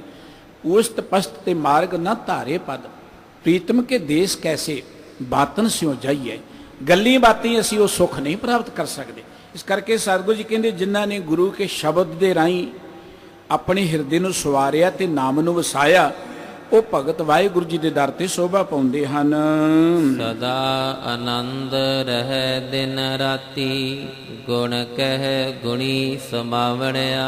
ਜਿਨ੍ਹਾਂ ਨੇ ਸਵਾਰ ਲਿਆ ਜ਼ਿੰਦਗੀ ਨੂੰ, ਉਹ ਦਿਨ ਰਾਤ ਆਨੰਦ 'ਚ ਰਹਿੰਦੇ ਨੇ। ਉਹ ਰੱਬ ਦੇ ਗੁਣ ਗਾਉਂਦੇ ਗਾਉਂਦੇ ਨਾ ਉਹਦੇ ਗੁਣਾਂ 'ਚ ਹੀ ਵਿਲੀਨ ਹੋ ਜਾਂਦੇ ਨੇ। ਰੋਜ਼ ਰੱਬ ਨੂੰ ਚੇਤੇ ਕਰਦੇ ਹੋ, ਉਹ ਗੁਣ ਉਹਨਾਂ ਦੀ ਜ਼ਿੰਦਗੀ 'ਚ ਆ ਜਾਂਦੇ ਨੇ, ਉਹ ਰੱਬ ਵਰਗੇ ਬਣ ਜਾਂਦੇ ਨੇ। ਅਸੀਂ ਰੱਬ ਵਰਗੇ ਬਣਨ ਲਈ ਆਏ ਹਾਂ, ਧਨਵਾਨ ਬਣਨ ਲਈ ਨਹੀਂ ਆਏ। ਕਿਉਂਕਿ ਜਿੰਨੇ ਧਨਵਾਨ ਨੇ ਪੈਸਾ ਤੇ ਇੱਕ ਨਹੀਂ ਨਾਲ ਲੈ ਕੇ ਜਾਂਦੇ, ਅਖੀਰ ਵੇਲੇ ਤੇ ਖਾਲੀ ਹੱਥੀ ਜਾਂਦੇ ਨੇ। ਕਈ ਵਾਰੀ ਸਮਾਂ ਉਹ ਹੁੰਦਾ ਹੈ ਪੈਸਾ ਬਹੁਤ ਹੁੰਦਾ ਹੈ, ਬਹੁਤ। ਡਾਕਟਰ ਕਹਿੰਦੇ ਪੈਸਾ ਨਹੀਂ ਕਮਾਉਣਾ ਹੁਣ। ਬੱਚੇ ਕਹਿੰਦੇ ਪੈਸੇ ਪਾਣੀ ਵਾਂਗੂ ਰੋੜ ਦਾਂਗੇ ਡਾਕਟਰ ਸਾਹਿਬ, ਬਚਾ ਲਓ। ਡਾਕਟਰ ਕਹਿੰਦੇ ਪੈਸਾ ਨਹੀਂ ਕਮਾਉਣਾ, ਲੰਬੇ ਕਰ ਦਿਓ, ਇੱਥੇ ਪੈਸਾ ਕੋਈ ਕੰਮ ਨਹੀਂ ਆਉਣਾ। ਪੈਸਾ ਮਿੱਟੀ ਬਣ ਜਾਂਦਾ। ਧਨਵਾਨ ਹੋਣਾ ਕੋਈ ਵੱਡੀ ਵਡਿਆਈ ਨਹੀਂ ਹੈ। ਪੈਸਾ ਮਾੜੀ ਗੱਲ ਨਹੀਂ ਹੈ, ਪਰ ਧਨਵਾਨ ਹੋਣਾ ਕੋਈ ਵਡਿਆਈ ਨਹੀਂ ਹੈ। ਵਿਦਵਾਨ ਹੋਣਾ ਕੋਈ ਵਡਿਆਈ ਨਹੀਂ ਹੈ। ਇਕੱਲੇ ਡਾਕਟਰ ਬਣ ਜਾਣਾ ਕੋਈ ਵਡਿਆਈ ਨਹੀਂ ਹੈ। ਜ਼ਿੰਦਗੀ ਦੇ ਅੰਦਰ ਰੱਬੀ ਗੁਣ ਗ੍ਰਹਿਣ ਕਰਕੇ ਰੱਬ ਵਰਗੇ ਬਣਨਾ ਵਡਿਆਈ ਹੈ। ਰੱਬ ਵਰਗੇ ਦਾ ਅਰਥ ਕਿ ਜੇ ਤੁਸੀਂ ਡਾਕਟਰ ਹੋ, ਦੁਨੀਆ ਕੇ ਡਾਕਟਰ ਤੇ ਰੱਬ ਵਰਗਾ ਹੈ, ਬੜਾ ਪਰਉਪਕਾਰੀ ਹੈ, ਇਹ ਤਾਂ ਬੜਾ ਭਲਾ ਕਰਦਾ ਲੋਕਾਂ ਦਾ। ਦੁਨੀਆ ਇਹ ਨਾ ਕਹਿ ਕੇ ਬੜਾ ਤਗੜਾ ਬਿੱਲ ਬਣਾਤਾ ਹੈ ਤੇ ਹੁਣ ਛੇਲੀ ਲਈ ਜਾਂਦਾ। ਡਾਕਟਰ ਨੂੰ ਦੁਨੀਆ ਕੇ ਰੱਬ ਵਰਗਾ ਹੈ, ਉਹ ਡਾਕਟਰ ਸਫਲ ਹੈ। ਜੇ ਅਸੀਂ ਕੁਝ ਵੀ ਹਾਂ, ਧਨਵਾਨ ਵੀ ਹਾਂ, ਤੇ ਦੁਨੀਆ ਕੇ ਤੇ ਰੱਬ ਵਰਗਾ ਬੰਦਾ। ਬਈ ਧਨਵਾਨ ਹੁੰਦਿਆਂ ਇੰਨਾ ਪਿਆਰ ਹੈ, ਇੰਨੀ ਨਿਮਰਤਾ ਹੈ, ਇੰਨਾ ਪਰਉਪਕਾਰੀ ਹੈ। ਇਸ ਕਰਕੇ ਅਸੀਂ ਰੱਬ ਵਰਗੇ ਬਣ ਲਈ ਆਏ ਹਾਂ। ਸਤਿਗੁਰੂ ਜੀ ਕਹਿੰਦੇ ਜਿਉਂ ਜਿਉਂ ਪ੍ਰਮਾਤਮਾ ਦੇ ਗੁਣ ਸੁਣੋਗੇ, ਗੁਣ ਗਾਉਂਦਿਆਂ ਗਾਉਂਦਿਆਂ ਤੁਸੀਂ ਰੱਬ ਵਰਗੇ ਬਣ ਜਾਓਗੇ, ਸਦਾ ਹੀ ਆਨੰਦ ਵਿੱਚ ਰਹੋਗੇ, ਸੁਖੀ ਰਹੋਗੇ। ਹਰ ਜੀਉ ਸਾਚਾ ਸਾਚੀ ਨਾਈ। ਉਹ ਪ੍ਰਮਾਤਮਾ ਜਿਹੜਾ ਹੈ ਨਾ, ਉਹ ਸਦਾ ਕਾਇਮ ਰਹਿਣ ਵਾਲਾ ਸੱਚਾ ਹੈ। ਦੁਨੀਆ ਦੀ ਕੋਈ ਚੀਜ਼ ਸਦਾ ਕਾਇਮ ਰਹਿਣ ਵਾਲੀ ਨਹੀਂ ਹੈ। ਜੋ ਅੱਜ ਹੈ ਕੱਲ ਨਹੀਂ ਹੋ ਸਕਦੀ, ਜੋ ਕੱਲ ਸੀ ਉਹ ਅੱਜ ਨਹੀਂ ਨਜ਼ਰ ਆਏਗੀ। ਇਸ ਕਰਕੇ ਕੇਵਲ ਪ੍ਰਮਾਤਮਾ ਜਿਹੜਾ ਆਦ ਸੱਚ, ਜੁਗਾਦ ਸੱਚ, ਹੈ ਵੀ ਸੱਚ, ਨਾਨਕ ਹੋਸੀ ਵੀ ਸੱਚ, ਉਹ ਸਦਾ ਕਾਇਮ ਰਹਿਣ ਵਾਲਾ ਹੈ। ਨਾਈ ਦਾ ਅਰਥ ਹੁੰਦਾ ਵਡਿਆਈ, ਉਹਦੀ ਵਡਿਆਈ ਵੀ ਸੱਚੀ ਹੈ। ਅਸੀਂ ਕਈ ਵਾਰੀ ਭਰਮ ਪਾਲਦੇ ਹਾਂ ਕਿ ਬੜਾ ਪੈਸਾ ਮੇਰੀ ਬੜੀ ਵਡਿਆਈ ਹੈ। ਉਹ ਸਾਡੇ ਦੇ ਕੋਲ ਵੱਡਾ ਪੈਸੇ ਵਾਲਾ ਆ ਗਿਆ ਤਾਂ ਸਾਡੀ ਵਡਿਆਈ ਖਤਮ। वो पैसा चलिया गया, वडियाई खत्म। ਜਿਹੜੇ ਕੱਲ ਅੱਜ ਤੋਂ 2 4 5 ਮਹੀਨੇ ਪਹਿਲਾਂ ਐ ਅੱਗੇ ਪਿੱਛੇ ਪਾਇਲਟ ਜੀਪਾਂ ਲੈ ਕੇ ਐ ਹੂਟਰ ਮਾਰਦੇ ਫਿਰਦੇ ਸਨ, ਉਹ ਇਕੱਲੇ ਸੜਕਾਂ ਤੇ ਤੁਰੇ ਫਿਰਦੇ, ਹੁਣ ਵਡਿਆਈ ਖਤਮ। ਜਿਹੜੇ ਕੱਲ ਲੋਕਾਂ ਦੇ ਉੱਪਰ ਪੁਲਿਸ ਦੇ ਰਾਹੀਂ ਡਾਂਗਾ ਭਰਾਉਂਦੇ ਸਨ, ਉਹ ਅੱਜ ਪੁਲਿਸ ਦੀਆਂ ਡਾਂਗਾ ਖਾ ਰਹੇ ਨੇ, ਉਹਨਾਂ ਦੀ ਵਡਿਆਈ ਖਤਮ। ਇਸ ਕਰਕੇ ਵਡਿਆਈ ਦੁਨੀਆ ਦੀ ਤਾਂ ਆਉਂਦੀ ਜਾਂਦੀ ਹੈ, ਇਹ ਵਡਿਆਈ ਨਹੀਂ ਹੈ। ਇਹ ਤੇ ਰੱਬ ਨਾ ਜ਼ਿੰਦਗੀ 'ਚ ਮੌਕੇ ਦਿੰਦਾ, ਪ੍ਰਮਾਤਮਾ ਨੂੰ ਮੌਕੇ, ਚਾਂਸ, ਕਿ ਬੰਦਿਆ ਤੈਨੂੰ ਰੁਤਬਾ ਦਿੱਤਾ, ਕੋਈ ਸੇਵਾ ਕਰਕੇ ਮਨੁੱਖਤਾ ਦੀ ਤੇ ਜ਼ਿੰਦਗੀ ਸਫਲ ਕਰ ਲੈ। ਪਰ ਬਦਕਿਸਮਤ ਲੋਕ ਉਹ ਮੌਕਾ ਸੰਭਾਲ ਨਹੀਂ ਸਕਦੇ। ਉਹ ਕਹਿੰਦੇ ਚੌਧਰ ਮਿਲ ਗਈ, ਲੁੱਟ ਲਓ ਲੋਕਾਂ ਨੂੰ। ਇਹੀ ਕੁਝ ਨਾ, ਲੁੱਟ ਲਓ, 5 ਸਾਲ ਮਿਲ ਗਏ, ਹੁਣ ਲੁੱਟ ਲਓ, ਕੁੱਟ ਲਓ ਲੋਕਾਂ ਨੂੰ। ਪਰ ਜਦੋਂ ਆਪਣੀ ਵਾਰੀ ਆਉਂਦੀ ਹੈ ਨਾ, ਪਹਿਲਾਂ ਹੀ ਜ਼ਮਾਨਤਾਂ ਕਰਾਉਣ ਲਈ ਭੱਜ ਫਿਰਦੇ ਨੇ, ਜੀ ਜ਼ਮਾਨਤ ਕਰਾ ਦਿਓ, ਪਤਾ ਵੀ ਹੁਣ ਕੁੱਟ ਪੈਣੀ ਹੈ। ਇਸ ਕਰਕੇ ਇਹ ਰੁਤਬੇ ਮਿਲੇ ਸਨ ਕਿ ਇਹਨਾਂ ਰੁਤਬਿਆਂ ਤੇ ਬੈਠ ਕੇ ਅਸੀਂ ਕੋਈ ਸਮਾਜ ਦੀ, ਮੁਲਕ ਦੀ, ਦੇਸ਼ ਦੀ ਸੇਵਾ ਕਰਕੇ ਕੋਈ ਲੋਕਾਂ ਦੀਆਂ ਅਸੀਸਾਂ ਲੈ ਲਈਏ। ਪਰ ਕਰ ਲੀਆਂ ਇਕੱਠੀਆਂ ਬਦ ਦੁਆਵਾਂ। ਸਿਰਫ ਪੈਸਾ ਇਕੱਠਾ ਕਰ ਲਿਆ, ਲੋਕਾਂ ਨੂੰ, ਮੁਲਕ ਨੂੰ ਲੁੱਟ ਲਿਆ, ਬਦ ਦੁਆਵਾਂ ਇਕੱਠੀਆਂ ਕਰ ਲੀਆਂ, ਫਿਰ ਲੁਕਦੇ ਫਿਰਦੇ, ਕਈ ਤੇ ਵੀਜ਼ੇ ਲਾ ਕੇ ਅਮਰੀਕਾ ਹੀ ਜਾ ਵੜਦੇ ਨੇ, ਉੱਥੋਂ ਵੀ ਕੱਢ ਲੈਣਾ ਅਗਲਿਆਂ ਨੇ। ਇਸ ਕਰਕੇ ਇਹ ਮੌਕਿਆਂ ਨੂੰ ਸੰਭਾਲ ਨਹੀਂ ਸਕਦੇ ਕਿ ਲੋਕ। ਬਦਕਿਸਮਤ ਸਭ ਤੋਂ ਵੱਡੇ ਉਹ ਲੋਕ ਨੇ ਜਿਹੜੇ ਇਹਨਾਂ ਰੁਤਬਿਆਂ ਤੇ ਜਾਂ ਜੋ ਵੀ ਰੱਬ ਨੇ ਰੁਤਬਾ ਦਿੱਤਾ ਉਹਦੇ ਤੇ ਬੈਠ ਕੇ ਉਹਨੂੰ ਸੰਭਾਲ ਨਹੀਂ ਸਕਦੇ, ਉਹਦੇ ਅਨੁਸਾਰ ਨਹੀਂ ਚੱਲ ਸਕਦੇ। ਇਹ ਵਡਿਆਈਆਂ ਸੱਚੀਆਂ ਨਹੀਂ ਹੈ। ਇਹ ਵਡਿਆਈ ਚੰਗੀ ਹੈ, ਮਿਲੀ ਹੈ। ਇਹ ਵਡਿਆਈ ਜੇ ਮਿਲ ਗਈ ਹੈ, ਕੋਈ ਵੀ ਦੁਨੀਆ ਦੀ ਵਡਿਆਈ, ਚਾਹੀਦਾ ਤਾਂ ਇਹ ਸੀ ਕਿ ਇਸ ਵਡਿਆਈ ਨੂੰ ਪ੍ਰਾਪਤ ਕਰਕੇ, ਰੁਤਬੇ ਨੂੰ ਪ੍ਰਾਪਤ ਕਰਕੇ ਮੈਂ ਕੰਮ ਇਹੋ ਜਿਹਾ ਕਰਾਂ, ਕੱਲ ਨੂੰ ਮੇਰੇ ਕੋਲ ਰੁਤਬਾ ਹੋਵੇ ਜਾਂ ਨਾ ਹੋਵੇ, ਪਰ ਦੁਨੀਆ ਮੈਨੂੰ ਉਹੀ ਵਡਿਆਈ ਦੇ ਕਿ ਇਹ ਬੰਦਾ ਬੜਾ ਪਰਉਪਕਾਰੀ ਹੈ, ਇਹ ਵਧੀਆ ਬੰਦਾ ਹੈ, ਦੁਨੀਆ ਮੇਰੇ ਤੇ ਉਹੀ ਭਰੋਸਾ ਕਰੇ, ਇਹਨੂੰ ਵਡਿਆਈ ਕਿਹਾ ਜਾਂਦਾ ਹੈ। ਪਰ ਜੇ ਅੱਜ ਹੈ, ਕੱਲ ਨੂੰ ਨਹੀਂ, ਤੇ ਉਹ ਤੇ ਕੋਈ ਵਡਿਆਈ ਨਹੀਂ ਹੈ। ਸਤਿਗੁਰੂ ਜੀ ਕਹਿੰਦੇ ਪ੍ਰਮਾਤਮਾ ਸੱਚਾ ਹੈ, ਪ੍ਰਮਾਤਮਾ ਦੀ ਵਡਿਆਈ ਸਦਾ ਕਾਇਮ ਰਹਿਣ ਵਾਲੀ ਹੈ, ਉਹਨੂੰ ਕੋਈ ਘਟਾ ਨਹੀਂ ਸਕਦਾ, ਉਹਨੂੰ ਕੋਈ ਨੀਵਿਆਂ ਨਹੀਂ ਕਰ ਸਕਦਾ। ਜੇ ਪ੍ਰਮਾਤਮਾ ਦੇ ਪਿਆਰ ਜੁੜਾਂਗੇ ਤਾਂ ਸਾਡੀ ਵਡਿਆਈ ਵੀ ਸਦਾ ਕਾਇਮ ਰਹਿਣ ਵਾਲੀ ਬਣ ਜਾਏਗੀ। ਜਿਸ ਪਤ ਰੱਖੇ ਸੱਚਾ ਸਾਹਿਬ, ਨਾਨਕ ਮੇਟ ਨ ਸਕੈ ਕੋਈ। ਜਿਹਦੀ ਵਡਿਆਈ ਪ੍ਰਮਾਤਮਾ ਬਣਾ ਦੇਵੇ, ਦੁਨੀਆ ਦੀ ਕੋਈ ਤਾਕਤ ਉਹਦੀ ਵਡਿਆਈ ਨੂੰ ਘਟਾ ਨਹੀਂ ਸਕਦੀ। ਬੜਾ ਯਤਨ ਕੀਤਾ ਹਕੂਮਤਾਂ ਨੇ ਕਿ ਗੁਰੂ ਤੇਗ ਬਹਾਦਰ ਸਾਹਿਬ ਦੀ ਵਡਿਆਈ ਘਟਾ ਦਿਓ, ਗੁਰੂ ਗੋਬਿੰਦ ਸਿੰਘ ਜੀ ਦੀ ਵਡਿਆਈ ਘਟਾ ਦਿਓ, ਭਗਤ ਨਾਮਦੇਵ ਦੀ ਵਡਿਆਈ ਘਟਾ ਦਿਓ, ਕਬੀਰ ਦੀ ਵਡਿਆਈ ਘਟਾ ਦਿਓ। ਇਹ ਤੇ ਵਡਿਆਈ ਜੁਗੋ ਜੁਗ ਅਟੱਲ ਹੈ, ਇਹਨੂੰ ਕੋਈ ਨਹੀਂ ਘਟਾ ਸਕਦਾ। ਔਰੰਗਜ਼ੇਬ ਦੀ ਮੜੀ ਤੇ ਜਾਓ ਤੁਸੀਂ, ਮਹਾਰਾਸ਼ਟਰ ਵਿੱਚ ਔਰੰਗਾਬਾਦ ਦੇ ਨੇੜੇ, ਉੱਥੇ ਦੀਵਾ ਬਾਲਣ ਲਈ ਪੈਸੇ ਨਹੀਂ, ਕੋਈ ਥੋੜੇ ਬਹੁਤੇ ਜਿਹੜੇ 2-4 ਪੈਸੇ ਦੇ ਜਾਂਦਾ, ਉਹਦੇ ਨਾਲ ਦੀਵਾ ਬਲਦਾ, ਜਿਹੜਾ ਕਹਿੰਦਾ ਮੈਂ ਹਿੰਦੁਸਤਾਨ ਦਾ ਮਾਲਕ ਹਾਂ, ਮੇਰਾ ਹੁਕਮ ਚੱਲਦਾ। ਤੇ ਗੁਰੂ ਤੇਗ ਬਹਾਦਰ ਸਾਹਿਬ ਜੀ ਦੇ ਪਵਿੱਤਰ ਸਥਾਨ ਤੇ ਸੀਸਗੰਜ ਸਾਹਿਬ ਚਲੇ ਜਾਓ ਤੁਸੀਂ, ਕਰੋੜਾਂ ਲੋਕੀ ਨਤਮਸਤਕ ਹੁੰਦੇ ਨੇ, ਧਨਵਾਨ ਵੀ ਢੇਰ ਲਗਾਈ ਜਾਂਦੇ ਨੇ ਧਨ ਦੇ ਉੱਥੇ। ਹਰ ਹਿੰਦੂ ਕੀ, ਮੁਸਲਮਾਨ ਕੀ, ਹਰ ਕੋਈ ਉੱਥੇ ਆ ਕੇ ਸਿਰ ਝੁਕਾਉਂਦਾ। ਕਦੀ ਔਰੰਗਜ਼ੇਬ ਦੀ ਮੜੀ ਤੇ ਭੀੜ ਦੇਖੀ ਹੈ ਕਿਸੇ ਨੇ? ਲੱਗ ਹੀ ਨਹੀਂ ਸਕਦੀ ਕਦੀ। ਇਸ ਕਰਕੇ ਇਹ ਵਡਿਆਈਆਂ ਝੂਠੀਆਂ ਨੇ। ਇਹ ਵਡਿਆਈਆਂ ਮਿਲੀਆਂ ਸਨ ਕਿ ਇਹਨਾਂ ਵਡਿਆਈਆਂ 'ਚੋਂ ਅਸੀਂ ਉਹ ਸਦਾ ਕਾਇਮ ਰਹਿਣ ਵਾਲੀ ਵਡਿਆਈ ਪ੍ਰਾਪਤ ਕਰ ਲਈਏ, ਪਰ ਗਿਆਨ ਨਾ ਹੋਣ ਕਰਕੇ ਨਾ ਪ੍ਰਾਪਤ ਕਰ ਸਕੇ। ਸਤਿਗੁਰੂ ਸਾਹਿਬ ਜੀ ਕਹਿੰਦੇ ਕਿ ਪ੍ਰਮਾਤਮਾ ਸੱਚਾ ਹੈ, ਉਹਦੀ ਵਡਿਆਈ ਸਦਾ ਕਾਇਮ ਰਹਿਣ ਵਾਲੀ ਹੈ। ਗੁਰ ਪ੍ਰਸਾਦੀ ਕਿਸੈ ਮਿਲਾਈ। ਹਰ ਗੁਰੂ ਦੀ ਕਿਰਪਾ ਸਦਕਾ ਕਿਸੇ ਵਿਰਲੇ ਬੰਦੇ ਨੂੰ ਇਹ ਵਡਿਆਈ ਮਿਲਦੀ ਹੈ। ਜਿਹਨੂੰ ਮਿਲੀ ਉਹ ਗੁਰੂ ਦੀ ਕਿਰਪਾ ਸਦਕਾ ਮਿਲਦੀ ਹੈ। ਗੁਰ ਸ਼ਬਦ ਮਿਲਹਿ ਸੇ ਵਿਛੜਹਿ ਨਾਹੀ, ਸਹਜੇ ਸੱਚ ਸਮਾਵਣਿਆ। ਹੁਣ ਕੀ ਗੁਰੂ ਦੀ ਕਿਰਪਾ ਸਾਰਿਆਂ ਤੇ ਨਹੀਂ ਹੁੰਦੀ? ਗੁਰੂ ਤਾਂ ਸਾਰਿਆਂ ਤੇ ਕਿਰਪਾ ਕਰਨਾ ਚਾਹੁੰਦਾ ਹੈ। ਗੁਰੂ ਬੱਦਲ ਵਾਂਗੂ ਹੈ। ਬੱਦਲ ਜਿਹੜਾ ਹੈ ਨਾ, ਉਹ ਜਦੋਂ ਵਰਖਾ ਕਰਦਾ ਉਹ ਸਾਰਿਆਂ ਲਈ ਸਾਂਝੀ ਹੁੰਦੀ, ਅਮੀਰ ਗਰੀਬ, ਚੰਗੇ ਮਾੜੇ ਲਈ, ਭਾਵੇਂ ਚੋਰ ਹੈ ਤੇ ਭਾਵੇਂ ਕੋਈ ਸੰਤ ਹੈ, ਸਾਰਿਆਂ ਲਈ ਸਾਂਝੀ ਹੁੰਦੀ ਹੈ। ਬੱਦਲ ਵਿਤਕਰਾ ਨਹੀਂ ਕਰਦਾ। ਗੁਰੂ ਬੱਦਲ ਵਰਗਾ ਹੈ। ਗੁਰੂ ਦਾ ਜੋ ਬਖਸ਼ਿਸ਼ ਹੈ ਉਹ ਸਮੁੱਚੀ ਮਾਨਵਤਾ ਦੇ ਲਈ ਹੈ, ਮਾਨਵਤਾ ਦੇ ਲਈ ਹੈ, ਸਮੁੱਚੇ ਸੰਸਾਰ ਦੇ ਲਈ ਹੈ। ਗੁਰਬਾਣੀ 'ਚ ਗੁਰੂ ਨੂੰ ਬੱਦਲ ਦੇ ਨਾਲ ਤੁਲਨਾ ਦਿੱਤੀ ਹੈ। ਅੰਮ੍ਰਿਤ ਵੇਲੇ ਬੋਲਿਆ ਬਬੀਹਾ ਤਾਂ ਦਰ ਸੁਣੀ ਪੁਕਾਰ, ਮੇਘੈ ਨੋ ਫਰਵਾਨੋ। ਮੇਘ ਮੈਣਾ ਬੱਦਲ, ਬੱਦਲ ਦਰ ਇੱਥੇ ਗੁਰੂ ਹੈ। ਗੁਰੂ ਬੱਦਲ ਵਰਗਾ ਹੈ। ਗੁਰੂ ਸਾਰਿਆਂ ਤੇ ਬਖਸ਼ਿਸ਼ ਕਰਨਾ ਚਾਹੁੰਦਾ ਹੈ। ਪਰ ਸਵਾਲ ਹੈ ਕਿ ਫਿਰ ਸਾਰਿਆਂ ਤੇ ਹੁੰਦੀ ਕਿਉਂ ਨਹੀਂ ਹੈ? ਉਹਦਾ ਕਾਰਨ ਹੈ ਕਿ ਜਿਵੇਂ ਬੱਦਲ ਵਰਦਾ ਹੈ, ਮੀਂਹ ਤੇ ਪੈ ਜਾਂਦਾ ਹੈ, ਪਰ ਉੱਚੀਆਂ ਥਾਵਾਂ ਜਿਹੜੀਆਂ ਉਹ ਪਾਣੀ ਨੂੰ ਸੰਭਾਲ ਨਹੀਂ ਸਕਦੀਆਂ, ਪਾਣੀ ਰੜ ਕੇ ਨੀਵੇਂ ਥਾਂ ਆ ਜਾਂਦਾ ਹੈ। ਜਿਨ੍ਹਾਂ ਦੇ ਹਿਰਦੇ 'ਚ ਹੰਕਾਰ ਹੈ, ਉਹ ਗੁਰੂ ਦੀ ਗੱਲ ਨੂੰ ਸਮਝਦੇ ਨਹੀਂ, ਸੁਣਦੇ ਨਹੀਂ, ਉਹ ਗੁਰੂ ਦੀ ਕਿਰਪਾ ਦੇ ਪਾਤਰ ਨਹੀਂ ਬਣ ਸਕਦੇ।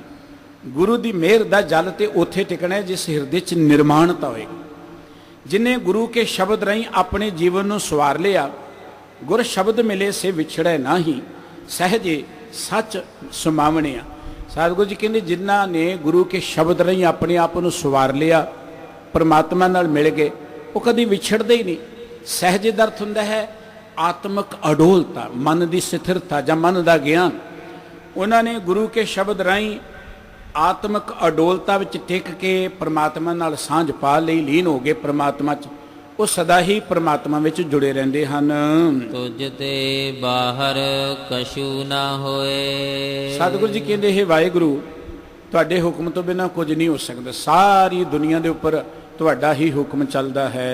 तू कर कर वेख है जाने सोए। तुसीं सारे जगत नूं बना के ना ते फिर तुसीं बना के इहनूं देखदे हो चंगी तरह।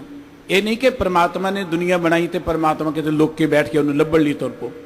वैसे धर्म की दुनिया च यही ख्याल है, चलो परमात्मा नूं लभ लईए। लभी वो चीज़ आंदी जिहड़ी गवाची होए। परमात्मा तो किते गवाचा नहीं है। परमात्मा तो हर हिरदे च बैठा है, हर थां ते बैठा है, सद सुनदा है, सद वेखदा है। पर गवाच असीं गए, असीं परमात्मा नालों टुट गए।